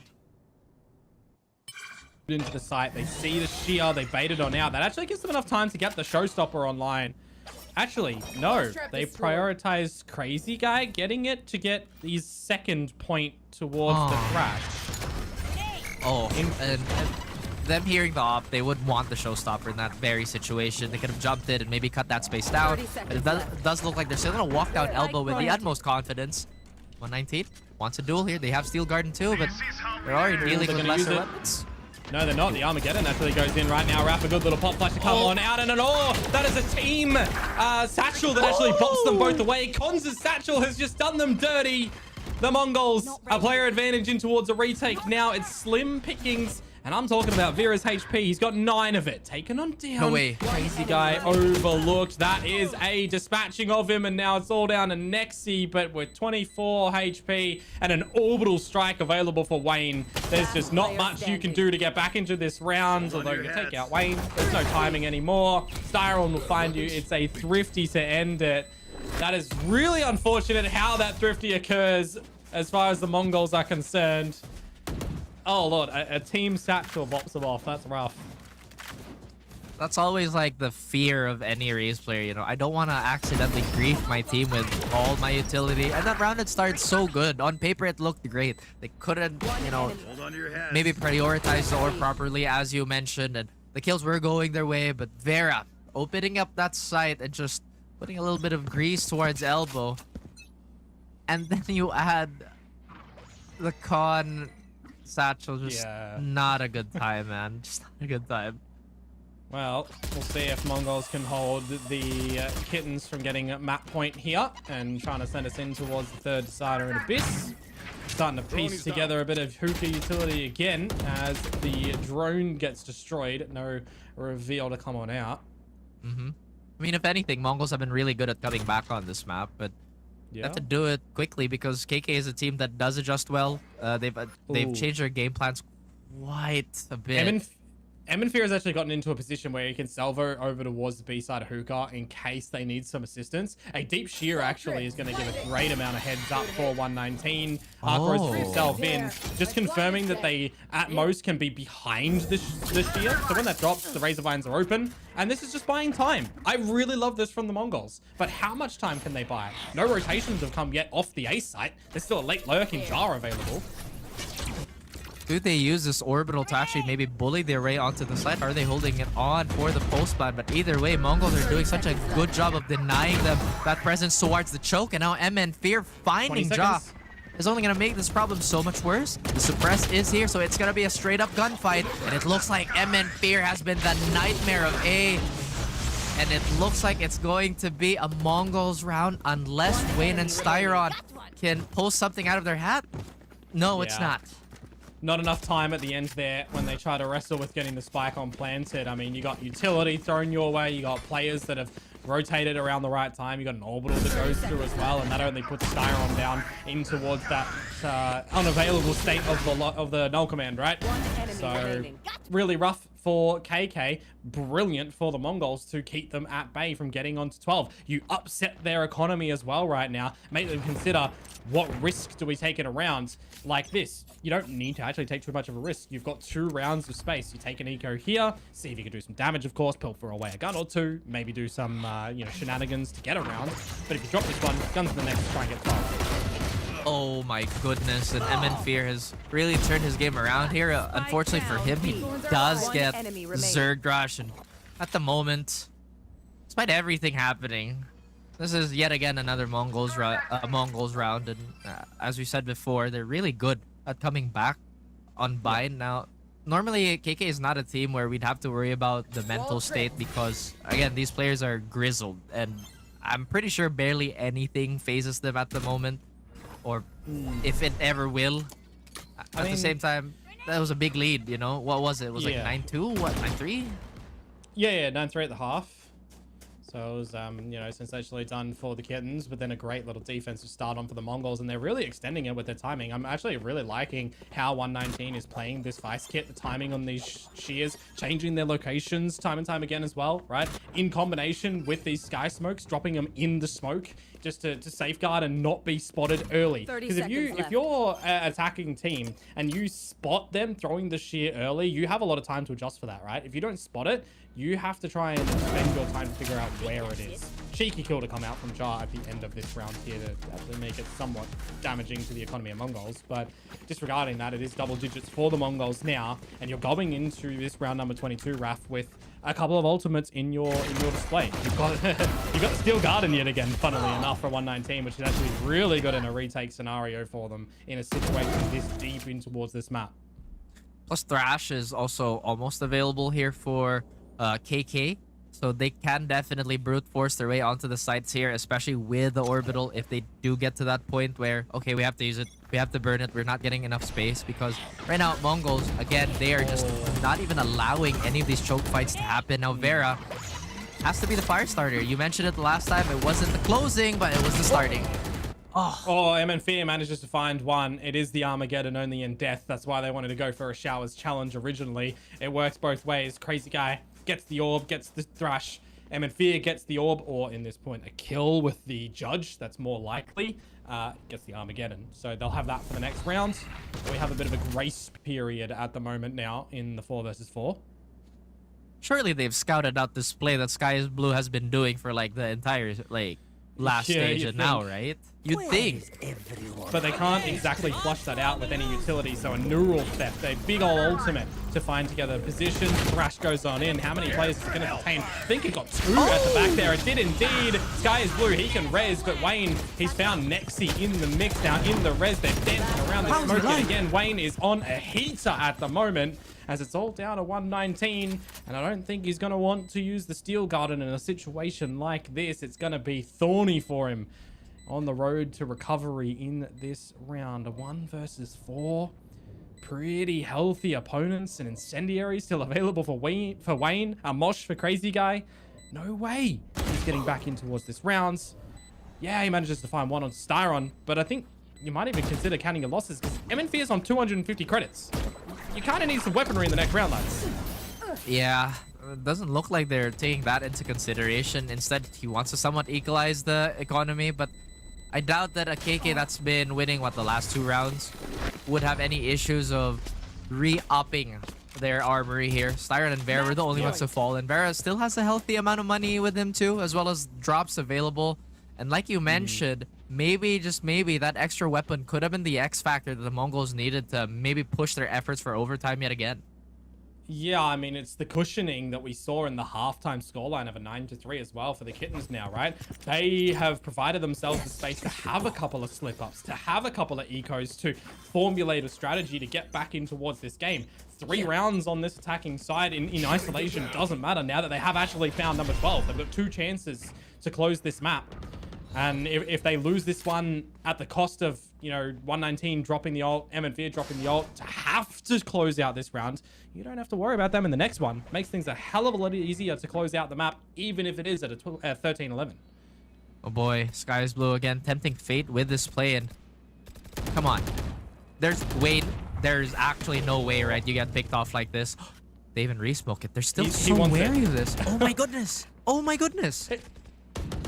He totally wants to pop on through this one, but he doesn't know how many guns he's heard. Only 1 player shooting on the back of this smoke, actually, is really smart from KK. If you're, you know, hearing 2 sets of different guns shooting at you, it could change things up. So timing now, crucial. Sky is Blue. There's the first. I can't believe they get away with that play. The trade does come down, and they remove Sky is Blue, who's been an absolute unit on this Mongol squad so far. It does look like it might be a reset here, but 119 not using anything but his aim to secure the kill towards Jaw. Here we have MN here. Yep, finding a lot. I mean, a lot of value these last 5 rounds, but how long is it going to last? And his teammates are going to fall like flies. Not as long as everybody survives, apparently. Yeah. Crucial amount of timing bought by those smokes over at short, though. Sky is Blue and Nexi, they timed them to perfection. And the reward, Raph, you're winning that round with a good stabilization for your guns, but more importantly, you've still held on to those 2 ultimates that can be explosive in a retake, or used early to stave off your opponents. If you're thinking about a time issue at the moment, you know, how many times have we seen KK leave it down to 30 seconds before they rotate or get into a site, right? You're thinking about an Armageddon at that point in time. Yeah, you ain't getting in. There's just no way. And I was also worried about like a maybe small habit thing for Mongols. Sometimes there are rounds where they tend to play in positions that don't allow an immediate trade, especially early on. So far, KK haven't scouted this, and again, to me, it's unbelievable. The Sky is Blue's getting away with pretty much murder at this point, repeating the same action. And I'm glad that they're also willing to burn so many resources just to keep him posted up on top of that box. But now KK, they're still trying to dissect the map here. Mongols, that is a very, very heavy stack towards A that could turn quickly into a retake. I don't mind it. I mean, 119 has shown himself at being kind of autonomous on this Vice Kit as well. A deep shear will be good information early. Playing on this line that forces your opponents to jump out of hookah. As soon as you see it, you're looking at the correct direction to display those thorns as well, right? So this could actually be pretty big for 119, that can pop the thorns, that can buy some time for his team, and then drop the Steel Garden. Now that they actually drop the Armageddon nice and early, it really doesn't do a whole lot for the Mongols. Oh, is this where we end? It potentially could be, but with the Steel Garden up, this is going to be a sucker punch that Mongols are going to love to work with. And you mentioned how reliable 119 has been. He's going to throw his name into the hat here. Sky is Blue actually foregoing that find towards Garden, instead jumping up onto Hookah here as Wayne has to be the hero, has to call on the assistance of everybody and everything in his tool belt. But unfortunately for him, it's the Mongols pulling this into another overtime. My goodness. Yeah. Wow, they have stared into the abyss at the moment right now, and they don't want to go there whatsoever in both third map and in this one right now, Raf. 9-3 at the half. They absolutely bring it back on that defensive side. The ultimates at the end here, I mean, I'm talking about the Armageddon that could have been used to a great degree. Didn't really net too much, bar some timing on half of the side of the site, but the Steel Garden and the incendiaries that get dropped in there, look at the damage they're starting to deliver, right? Great timing on the smoke at the end there from Sky is Blue, as MN Fear also saw both players over towards Long. I also want to highlight something. On my armchair, sitting here, watching this game, yapping, I said to MN Fear, playing Teho wrong on that attacker's side. 0 kills at the half, by the way. Nada, donut, zilch, nil. He's on 17 now. He's had a stellar defensive side. He is a halftime beast. And now going into this overtime, KK need something to slay him. But again, this is where his weakness did kind of show itself. It was on this attacking side. Maybe there was just some timing issues, but the walk-in just does not work for 119. And Wayne puts on the cowl, eliminates everybody. And KK in a commanding round added to, again, the tally. But once again, if MN Fear was, quite frankly, a non-factor on the offense, he was almost everything on that defense alongside Sky is Blue.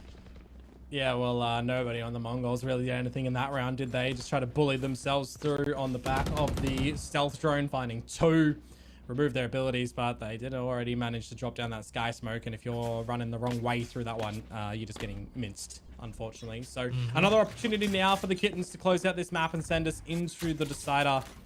Otherwise, Mongols are going to try and make it go again.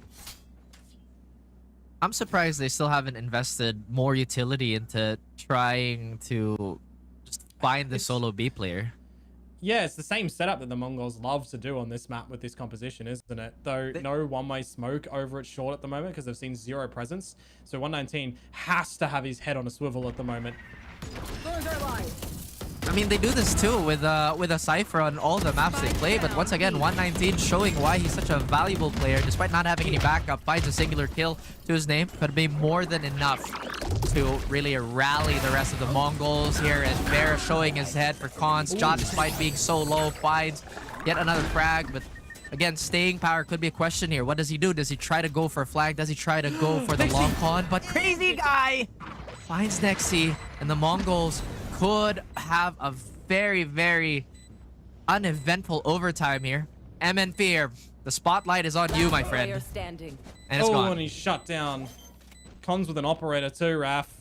Doesn't really give you confidence in a 1 versus 3 now, does it? Aru's on in. Wait. 26 HP, and they just throw caution the wind to sacrifice if need be. Jar for the closer. Maybe we were thinking it was going to go the way of the guys over in the comeback scene in the Mongols to get us into OT to get the victory, but no.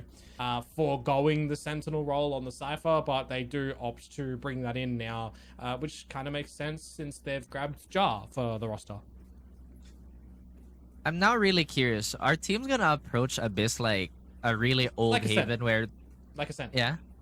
Yeah, like Ascent or like, you know, really, really old Haven where people would just like double up towards being, let's just play rotate. It's hard to guess anyway if we spread our like defenses too thin. But now it does look like both these teams are sending it in one way or another. For the Mongols, it's mid and maybe a pinch from A for some early scouting. For KK, it is going to be a lot of utility spent here, but look at Con. Is he going to heat up? Ooh, can't find anything on the back of the reveal, unfortunately, but they did manage to escape with a Nova Pulse, a Gravity Well, and 0 point in the mix. Nexi and 119 in the meanwhile, the Chaos up through mid. They take position up through a main. Sky is Blue finds Jar, and now it's all onto Vera in spawn. Able to find 1 in the 1 versus 3 with only 20 HP, how is he going to be able to navigate this one? Are Mongols going to find another pistol round? They've been really good at it. And, you know, for some reason, most of the teams that Ja has been on, like in the history of his career, have never had like a good record on the pistol round. Naos was kind of like sketchy on the pistol round. I think South Built was also somewhat sketchy on the pistol round. But if you put a sheriff in their hand, like at some point in time before, they were one of the best sheriff teams. So it's like, how does that make sense? I mean, I was kind of thinking about it for Bind as well, right? They win both pistols, but if they ended up losing, you know, something like 13-5, 13-6, it's like pistols in secondary rounds, if you're finding them, they should be the bread and butter, right? You find a pistol round, you should find the second round. You do that 2 times, that's 4 rounds for the price of 2, generally. Yeah, and like you would expect teams to build off a foundation off of that, but again, at the same time, it's really early in the season. Maybe teams are still trying to iron out a few kinks here and there. Absolutely. Trying to iron out his slow performance. I mean, this is a little bit rare for the Mongols too. We haven't necessarily seen a player or an individual on their squad be shut down for as long as they have been for like the last 2 maps. Well, that's just changing agents and changing strategies completely, right? When you're throwing 2 agents on towards it and you're bringing in other agents around those 2, it really changes things up. Wayne has fallen into the abyss. Well, that's the first of the day, and it's definitely not going to help the case for KK here. Not winning on the armory side of things, and definitely not winning on the numbers advantage. This is pretty much done and dusted, unless Ja is going to have the clip of his life. I doubt it. I really doubt it. Well, Sky's Blue gets the kill. Looks a little bit EP there, but it's fine. How did Wayne I kind of fall? want to know just what happened to Wayne. Yeah. I wonder if we have a replay of that, because that would be funny. Seems Probably like not though. We're not going to do it too dirty. It's like the throwback to Pacific when we had the first fall off by, was it one of the Team Secret guys? the jet. It was the jet. Where Yeah, he first fell and he was floating all the way down forever. Oh. I remember. Was it Jeremy? Playing it. Yeah, I think it was Jeremy. Was it Jeremy on the jet? Oh my Anywho. goodness. Yeah. Too long ago now. So this has actually been out for quite a while. A big challenge up to towards B main, however, at the moment. And the Mongols, hey, they might be able to deliver something special. Already a 4 versus 2. Not talking about the delivery that we got from M and Fear in the last map, but you can put a pause on the parcel at the moment. Either way, might get sorted out, might get stolen. Don't be careful of the porch pirates, but that is a long rotate that Nexi has to traverse, and Ja could actually find him here. There is a tripwire that is dissuading him, so this could be a clean 1v1. You got to leave the tripwire at the moment, so you're not giving your opponent the thought process that they're in a 1 versus 1 to take a more of a risk. But yeah, with Cons on an outlaw, taking that little slight risk, gets it done. That's a bonus conversion, Raf, to the Mongols. I'm trying to like think on the top of my head how good the Mongols are on maps that have really long angles versus maps that are a little more, whoa, a lot of emotion here. Contained. Yeah, contained. Because they weren't too good on split either. They were so there is a preferred range here for the Mongols, and KK. I believe this is the first time they've dropped a bonus too, like in the series, right? If my memory doesn't fail me. Good opener though from Vera to answer on a 119. You've also got the Blaze Storm available for Vera now. If you're thinking you want to get a gun into the hands of Jar, if that one's not retrievable, which currently Wayne's right next to it, so maybe they do want to try and opt to get that one and put a little bit of sticky business in towards the Mongols. Not picking it up, however, at the moment. It was judged on towards the line. It's only going to be good for 1. Add a bit of change on towards Sky is Blue, who honestly was pretty sensational on the close on Flying, but now on the KO. They're going to overlook the position of Vera in Heaven. Good for the trade is Nexi. But at the end of the day, a 1 versus 3, and time is ticking a little bit too far along. This one might look to just be done and dusted. KK will pick this one up. Yeah, if anything, it's a good sign that KK did let this slip to another round, because then we'd see another swing from an eco into something that might be already a warning for a disaster. But once again, just to highlight our point, KK was a team that we fully expected to run through most of the competition. So whatever improvements that the Mongols have made throughout the few weeks between the season and the last has been pretty intense, considering they had a change in coaching staff too. I mean, you got to remember as well, the goal at the moment for these teams is going to be to learn through this this stage, but it's also just to get top 3 into the playoffs, right? You also remember no points are going to be attributed towards these academy teams, which is more of a problem for the Group B guys. If they let the academy teams get into the top 3, there's 2 that could potentially get there, and you're not getting points as a normal team, right? Yeah. So essentially, the academy teams can be the spoil sports for everybody else. Yeah. Which is not going to bode well for some of these teams that are fighting for that slot. Vera is going to jump in onto Sky is Blue. Like you said, that Stellar Clove is just really not translated to our mechanical friend here. Terminator software might need a bit of a firmware update as he is going to drop the null command.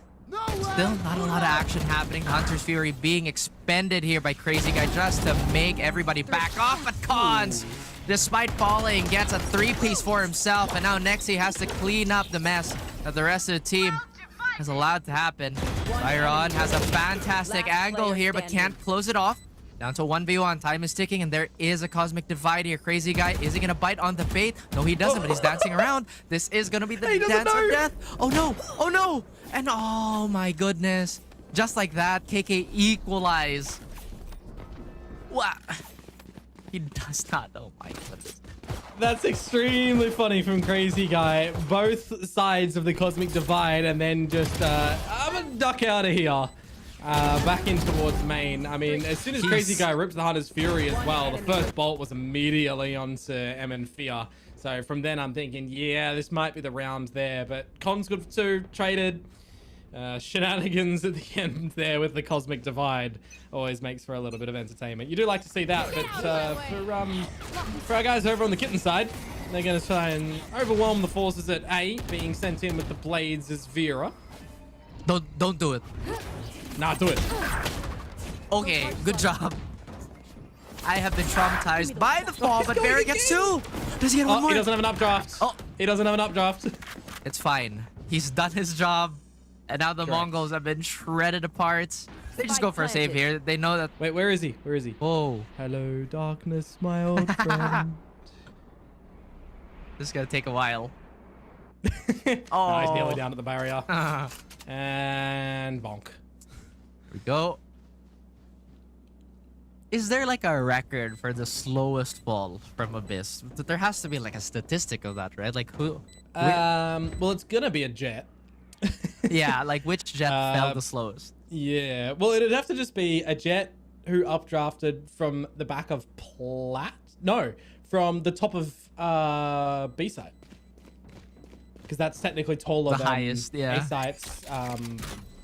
Unless the top of A site is taller than the top of B site, like from mid site. Can't even reach. Actually, maybe the highest point is like... Because you've got like the middle boxes on the sites, right? You'd have to do it from there, or you could do it from the corner of B rafters. I'm not actually sure the height difference between both of those positions, though. This is also evidence, guys, that if you give us like literally anything to like think about, we'll probably think about it for longer than we should. Oh, but yeah. This is what it is. At the same time, I want to go back on Abyss being... I'd say one of the more controversial maps, because we definitely saw one of those like denial plays. I like Abyss, but I forget which team it was that just decided to jump off the map. It was like an eco round. Was it G2? G2. It was G2, and then was it someone on...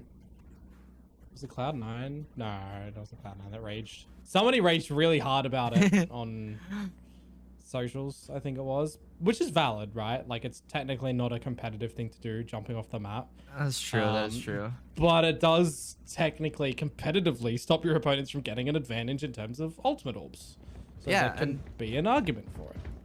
And you don't give them the extra credits anyway for a frag. Yeah. So, again, there is science to it, but obviously, if you're a viewer, you don't want to see that happen all the time on every... The competitive spirit gets thrown out the window if you do that.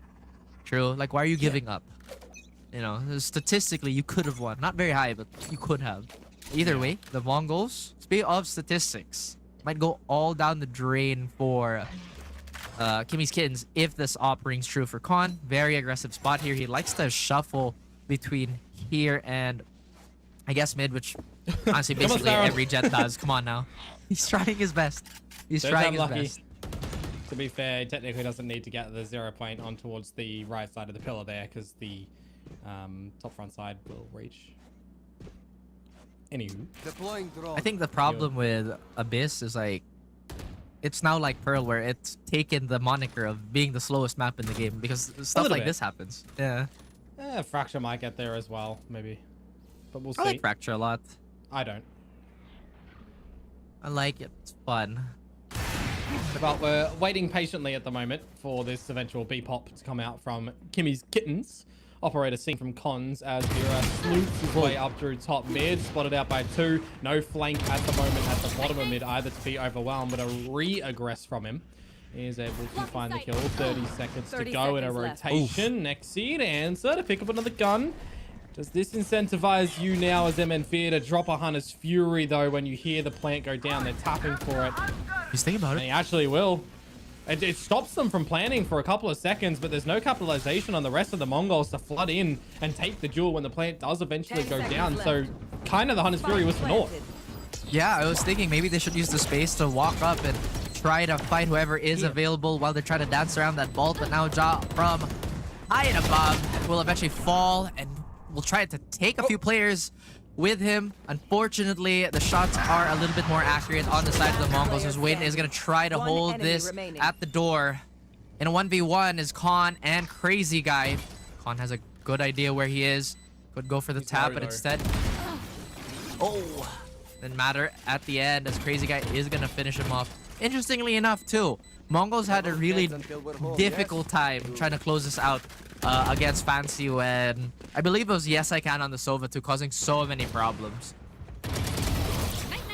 Like, Mongols just has a hard time against info. It feels like they back off so much when there's a lot of info gather on the opposing team. Yeah, I mean, that's only one player surviving at the end from the Kittens as well, right? When you're thinking about MN Fear dropping him that Hunter's Fury, it doesn't really find anything. Timing, no damage. Retake unsuccessful. You do have a couple of good ults coming in towards this new round for number 8, and you kind of need to put a bit of a priority on them finding some good reward. Sky's blue. He's got a dispatch of the counter robot, which is always going to be a nice thing. And with Nexi doubling down, it makes things a little bit better for the Mongols. But hang on just a second. There's a way back into this round. Do you drop the spike to Wayne to TP to the B site right now? Or do you just try and take space at the back of the site to get the plant? Neural theft on out. Wayne spotted. Gets back in towards the site. The protection for the squad. Bit of re-aggress. They double on down. It's 2 versus 2. Now for MN Fear and for 119, how do you navigate around the site? They dip cover together. Pop on out is Jar. He's dead. And now it's all on to Wayne. A tap on out. And 119 is there. A good retake from the Mongols in the end. Great little two-man game there from the side of the Mongols. At the same time, KK and their last 2 players did find themselves in a really awkward spot there. I mean, where else were they supposed to go in that 90-degree bend? But now it's equalized. I mean, it's just really becoming so hard to tell whose map this is. And especially with the pace that everybody's been playing, I don't think we're seeing too many set plays either from both sides. It's just really been default upon default. You'd have to have a pretty quick decision as a team as well in that scenario when you're a player down, when you use that neural theft from Jar. If you want to drop the spike to Wayne to TP out, kind of also is conditioned if your players can get out of that site and rotate around, right? Because technically the defenders would have a better rotation time. If you have to go through attacker spawn, maybe dipping through mid, try and play from bottom of ramp, or you're going up into the window. So it's always going to be a risk versus reward scenario. It doesn't really matter at the ends now, as we are in towards the B site. It's the site that I was thinking, yeah, maybe Wayne wants to go to. He's there now. Oh, and he is there. My goodness, Mr. Wayne finds the necessary kills to open it up for his team. Con will try to equalize, but once again, it is a 3vx situation for them. Sky is blue, trying to clear out some of these closer angles. Does have an ult command, could potentially pop this just so the stars won't refresh. But now, Molly is gonna be used to buy a bit more space, and Wayne is still doing damage. They can't seem to find a lock on him up until Nexi is gonna finish the job. That's a 1v3 that could ultimately spell the doom for Nexi here. Could have maybe popped the Cosmic Divide, but could have been also too expensive to really recuperate for the next round. Now, Mongols maybe falling a step behind here. I think they might just have to eco this. Yeah, it becomes a little bit of a worrisome factor for them, where they've been caught out by a little bit of this pace time and time again now from the Kittens. So I wouldn't be surprised if they kind of try and figure out a strategy to stop the fast-paced aggression. Really, with a composition like this, it's gonna have to come down to a nice 0 point from Sky is Blue. Maybe you got some stars at the right place as well, some good further, deeper traps, because it's you know, a little bit more, let's just say, readable in how these defenses are going to play when you're using a little bit more of a meta mainstream comp. And there's just so much data to play off of it. You know, once again, Wayne looking to maybe farm these frags, but how many times do we have to say it? You cannot trust the Mongols with the sheriffs. You just can't. That's crazy, man. And now Jar is in no man's land. Eventually, Mongols are going to figure out, oh, it's Jar. He flanks. They're already looking for it. How do you, I'm trying to like think, how valuable is the lurk on this map? Because being big goes both ways. I've seen lurks be a lot more valuable on agent squads where you're running double controller, especially when you've got an Astra in that mix, because you can use your Astra as the autonomy position, because they can still have value, you know, dropping utility for you on an execute and then flank a little bit later on, right? An Astra is always going to be, you know, one of the more important agents. When they drop the util, they need to be in the backlines getting a lot of these kills, right? So in these compositions though, who you're kind of looking for to lurk, I mean, for Mongols, of course, you're going to say 119 if he's dropped his utility down and they're attacking the other side. Maybe he wants to take an inherent risk and go for a little bit of further space. You'd say the same for Jar on the side of Kimmy's Kittens, but these agent lineups, you're kind of not incentivized to lurk around. That is true, and I feel like maybe they're investing a lot, and I mean a lot, trying to get Jar going, but Khan will eventually bruise the attackers and pushing them away into this corner. A lot of utility being forced out of KK just to stay alive in this round, but they got corralled. It's somehow a 2v3 now. Bears 2 away from the Blade Storm, and Siren is up, so again, still 2v3. What's the utility for MNP, however? They're just trying to brute force a duel from heaven at the moment. 119, good for one. That wire does nada. They're just trying to drop a little bit of this utility to reveal some informational positions. MNP has to kind of be careful with an overextension. Now they're both low at the moment. Jar finds one, and it's all maybe for naught. Settle down for just a small moment in time as Jar comes through with the third kill. And this back and forward adventure. I mean, we've seen this before today already, Rap. That was we have map number 1, where it was close at the first half. And even Bind eventually became a not so one-sided affair for both these teams, and I appreciate it. You know, like I said, we talked about like just teams getting better over time, and both these teams. Wait, I want to double back on that situation. Are KK not doing as well as they should, or are Mongols just doing so much better? Because if we just eye test it, everybody's been adjusting as well as they can. Granted, there are a few rounds where there were some questionable decisions, but Sky is Blue. Hello!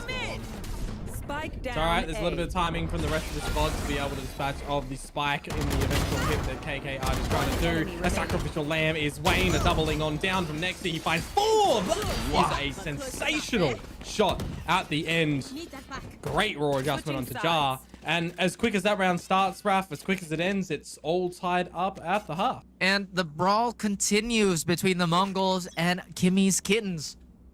Some names are a little bit more intimidating than others, but the power levels have definitely been equal on Abyss. It is still Raph and, of course, Komodo manning the desk here. And it does look like a very different approach this time by the Mongols. Instead of going that full 5-man push that we're quite accustomed to on their pistols, at least for this map. Yeah, we'll see if the Mongols are actually going to be able to get another pistol for the night and close it out with all four.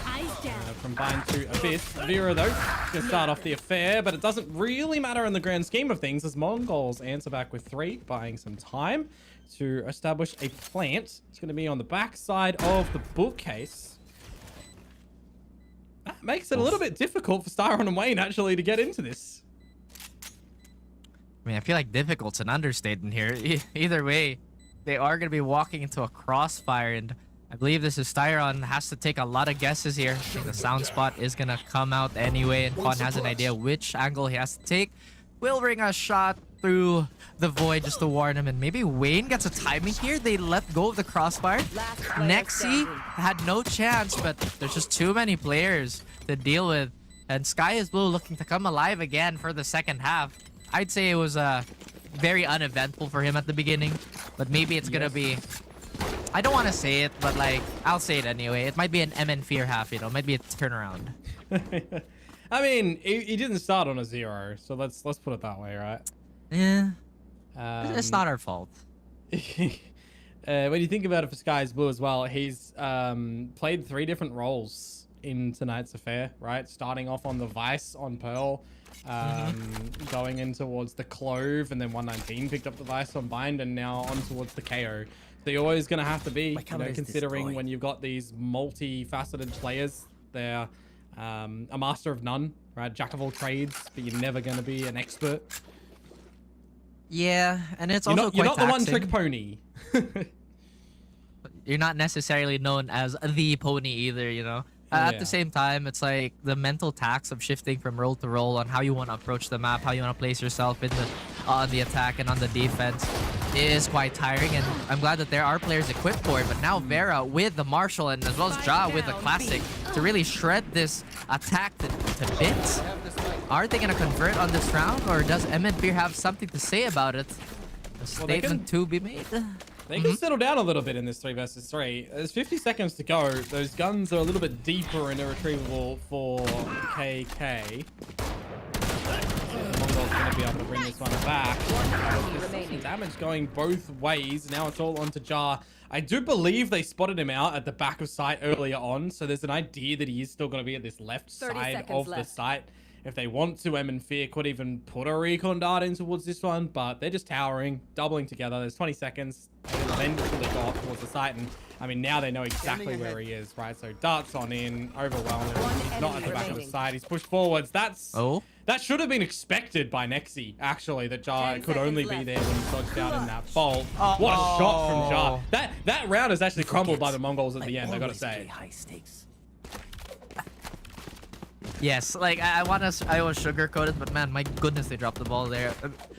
You had the weapons, you had the position, you had the info. It feels like maybe 1+1 should be like a universal thing for a lot of the players, but again, some of these outcomes just can't slip the mind of, I guess, anybody. At the same time, maybe fatigue is setting in. It has been a pretty long first series for everybody. That's true. I guess something to note from the player cams as well is the Mongols are together, where Bootcamp. Kimmy's Kittens are not. Yeah. Always a fun Oh. Okay. Classic. Free gun, by the way. Gets an opening kill. Again, a gun irretrievable, but it is you smoke it down. So he's just going to have to sit back and be silent. Is this where the chaos begins, where the classics just somehow become the bringer of the end times for the opposing team? Because so far, the last 3 rounds have been, once again, a big mess for really both these teams. And it does look like Mongols, they want to coagulate and collect themselves towards B. I was going to say, if we had one of our academy teams here, you could shill the bundle.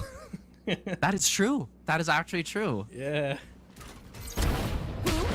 But not yet. As Vera... One, yeah, that was a little scary there. He could have fallen, but oh no! Sky's Blue's gone off the. Wait, was it Sky's Blue? No, it was 119. Sky's Blue does end up actually dying. Capitalizes on Jar. 30 seconds left. It's just gonna be down to MN Fear into the crosshairs of Vera. All right, it's okay. We get elevated a little bit, but now it's just the Kittens taking the lead. My. Yet another series of unfortunate events here. What happened? Did he get tagged on the way up? Or did 119 just fall? I don't think so, right? He just fell. He got spotted by Vera in the shoulder peak over towards Danger. I think that might have rattled him in his movement in jumping over Danger to strafe, and he's missed the ledge because he didn't get tagged by anything. I didn't see if Styron flashed over. I'm not exactly sure. Regardless, what we know is he fell and died. When something like that happens, you know, coach might have a few choice words with you. Not necessarily. It wasn't a big gun round though, so it's fine. It's fine. It's fine. But at the same time, yeah, maybe stamina could be the issue here for Mongols, and KK are just, you know, playing to their favorite pace. Either way, Abyss is a map that can get like this. I'm trying to look for the word, but it's going to be chaotic. There's going to be a lot of silly things happening. I feel like we've already had a handful, even in the previous half. And now with the Mongols running out of timeouts, they might just have to find these solutions among themselves without the assistance of the support staff. KK, if they can continue this patience, and maybe, just maybe, they could hit the Mongols with a reverse sweep. Maybe. We'll have to wait and see. I mean, Bind was a bloody close affair, and this one is certainly turning out to kind of be the same. Vera, though, at the right position. Spotted on out, I do believe, so they're going to think twice about going for another challenge such as that. Wouldn't be surprised if we do get a little bit of a setup play for the Mongols into this A site. You've got that Cosmic Divide available. Still MNF with the drone. But Vera already rotated to the right spot. Oh! Surprisingly, the Outlaw just couldn't find its target there. MN Fear is going to be happy to be alive here, and his utility is still going to find some impact towards this round. Now, Styron has a hefty job of trying to keep the Mongols away, but this time they decide to actually refocus their lenses towards B here. They're going into Jar's territory as well, and he's got 2 traps and a cage available. He could absolutely undermine you at the moment. Good for 1, a neural dev 2. Your positions are noted. Please, sir, do not fall off the map again. We do not want to see this once more. Secondary ping coming out from the neural theft as Jar does finally get taken on down, and a plant established.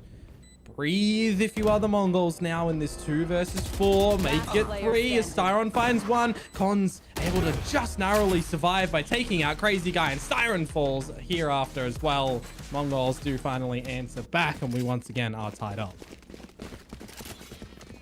What is the play here for both these teams? Because it just seems like they're trying to strip each other of this advantage with a lot of strong defaults. Hey, let's get a pick. Let's just try for, you know, map control and maybe not give ourselves away too much. Oh, hey, that's Valorant 101. Very cool. What else do we have here? We have both Blade Storms available for both these teams. Sky's Blue is very close to his null command here. MN4 will have Hunter's Fury despite getting chipped away in this previous rounds. And he has 12 assists, so those recon darts and just everything in his belt has been counted for something. Now, Vera could have been spotted by that cam opening here. If not that, then the drone is gonna just make sure that they have some sure info here, rather guaranteed info. Now it looks like Mongols are gonna rotate again into potentially the loving arms of Ja. I mean, I'm really liking Jar's forward initiative to go for something like this, but I'm also kind of just wondering by timing. You've used a drone as Crazy Guy over at B. It's been seen nothing because of the deeper smoke as well. You got to second guess to yourselves that there is a bit of a mid gap, right? And that's exactly what KK are aware of right now as Mongols have found the space. That's exactly why also Jar has fallen back into the safety net of his own utility. He doesn't want to get taken out inside main, and then they double split in towards the A site, because that would be a round of done and dusted for Mongols' favor. That was a perfect swing by MNB here, and he could potentially find another one, but Ja will be the hero for his team, making this still a doable round. And it looks like, despite Mongols outmaneuvering KK for a moment there, no command. Still available to them, as you mentioned. Operator on Vera could be very, very difficult to deal with. Wade swing into that corner unsupported. Might be a fumble that could send KK to the grave, and Nexi is going to make sure of it. Vera will even burn his Blade Storm to keep this alive, but all Mongols have to do is to stay alive. The Blade Storm whiffs! And Dexy will happily collect the third kill. I thought we left the right click back in 2021, Raph. It doesn't work now. Oh my goodness. I'm glad you guys can't see my camera right now. You are correct. The right click, there was a time and place for it. 2021 beyond is not it. Hey, it could have been something. We gotta remain hopeful for our squad here as Mongols wrestle the lead away yet again. I don't know how many lead changes we've had this map alone, but it's a lot. Yeah. I mean, if you're relying upon that right click to work out, what are you doing? Matrix bullet dodging to pull out the operator and get the next bullet? It don't work like that, Chief. You know what does, though? Con's entering in towards this A side at the moment. Positions revealed, noted, but also squandered a little bit. Nobody on the side of the defense can capitalize in this gap of positioning. And the Mongols do see themselves around this site. Classic shots, rather, do go on out, but it's all for naught. Cons will think twice about going for another duel. It's a flawless victory for Mongols in round number 18. Is this the one foot in front of the other that they've been waiting for to close this series? It has been a struggle for both these teams, and KK at the verge of maybe falling apart if they can't convert this round. Vera has not been super successful with this operator. Looking to change his tune. Is our duelist player here? I mean, he's not doing bad, but expect him to pick it up a little bit more. Mongols, on the other hand, like you mentioned, have a few steps maybe missing from their protocol. At the same time, with the finite chances that they have been given to take over a site, they've been making most do. I think they dodged that, right? No, I really like that shock dart from Crazy Guy. It actually broke the trap wire for the flank, so now they reinvest it from 119. Which is neat, but they don't have a further trapwire they can utilize in towards the site where they've loved to be placing it either heaven or towards security. Oh dear. Well, in any case, Wayne is gonna feel that in the morning, and now the Mongols are gonna flood in this time around. They're not gonna waste any time whatsoever, planting their feet towards the site, and there's a spike as well. And then Fear has the Hunter's Fury if he chooses to play passive. Surely you got to think about going for a bit of a save here, as Collins does recognize that that is an opponent and that the other guy was flanking. So eventually, you know, trigger disciplined, but it didn't need to. Great protocol, great execution from the Mongols there, Raph. They set themselves up nicely. I mean, I'm looking at Wayne. He was spraying with a phantom through that smoke as well. So it's just unlucky that he got one tapped through it. And then great little pop flush out from Sky is blue. Null command in the mix as well. Again, just a really great execution from the Mongols. You know, those are the bread and butters that you practice in your scrims. So well done for them. They shut down the economy of the kittens now as well. So essentially we're gonna be, unless we get an upset in this round, playing for overtime again. I wouldn't be surprised. I mean, you know how sharp these players can be, and at the same time I agree with your sentiments. You need to have that reliable play just to bail you out of a situation, or you need that extra pep in your step. And with Mongols executing as well as they have, if they continue to do so, then I would put this series to bed. I like that they're changing up the flavor of this round too. This time they're super far back, expecting the aggression from KK, knowing that KK have to be the ones to be proactive here. This time around they still get spotted by the camera despite all their efforts of hiding that info. Well, there's eventually going to be a lurk from 119 up through the guts of mid. Again, it is just the pistols, but they can thrive in chaos when you see that many bodies as cons. Do you think better of this B site? You've got 50 seconds to go for a rotate away. And yeah, you know as MN Fear that you can't stick on that Hunter's Fury any longer. That's just going to safety net all the information that you know that they are still in towards the B site. The cancellation of the From the Shadows as well. Extra cemented by the second pulse of the Cypher ult. So you can buy a little bit of time now for the Mongols to situate a good plant at this A site. Sit where they want to for this post plant.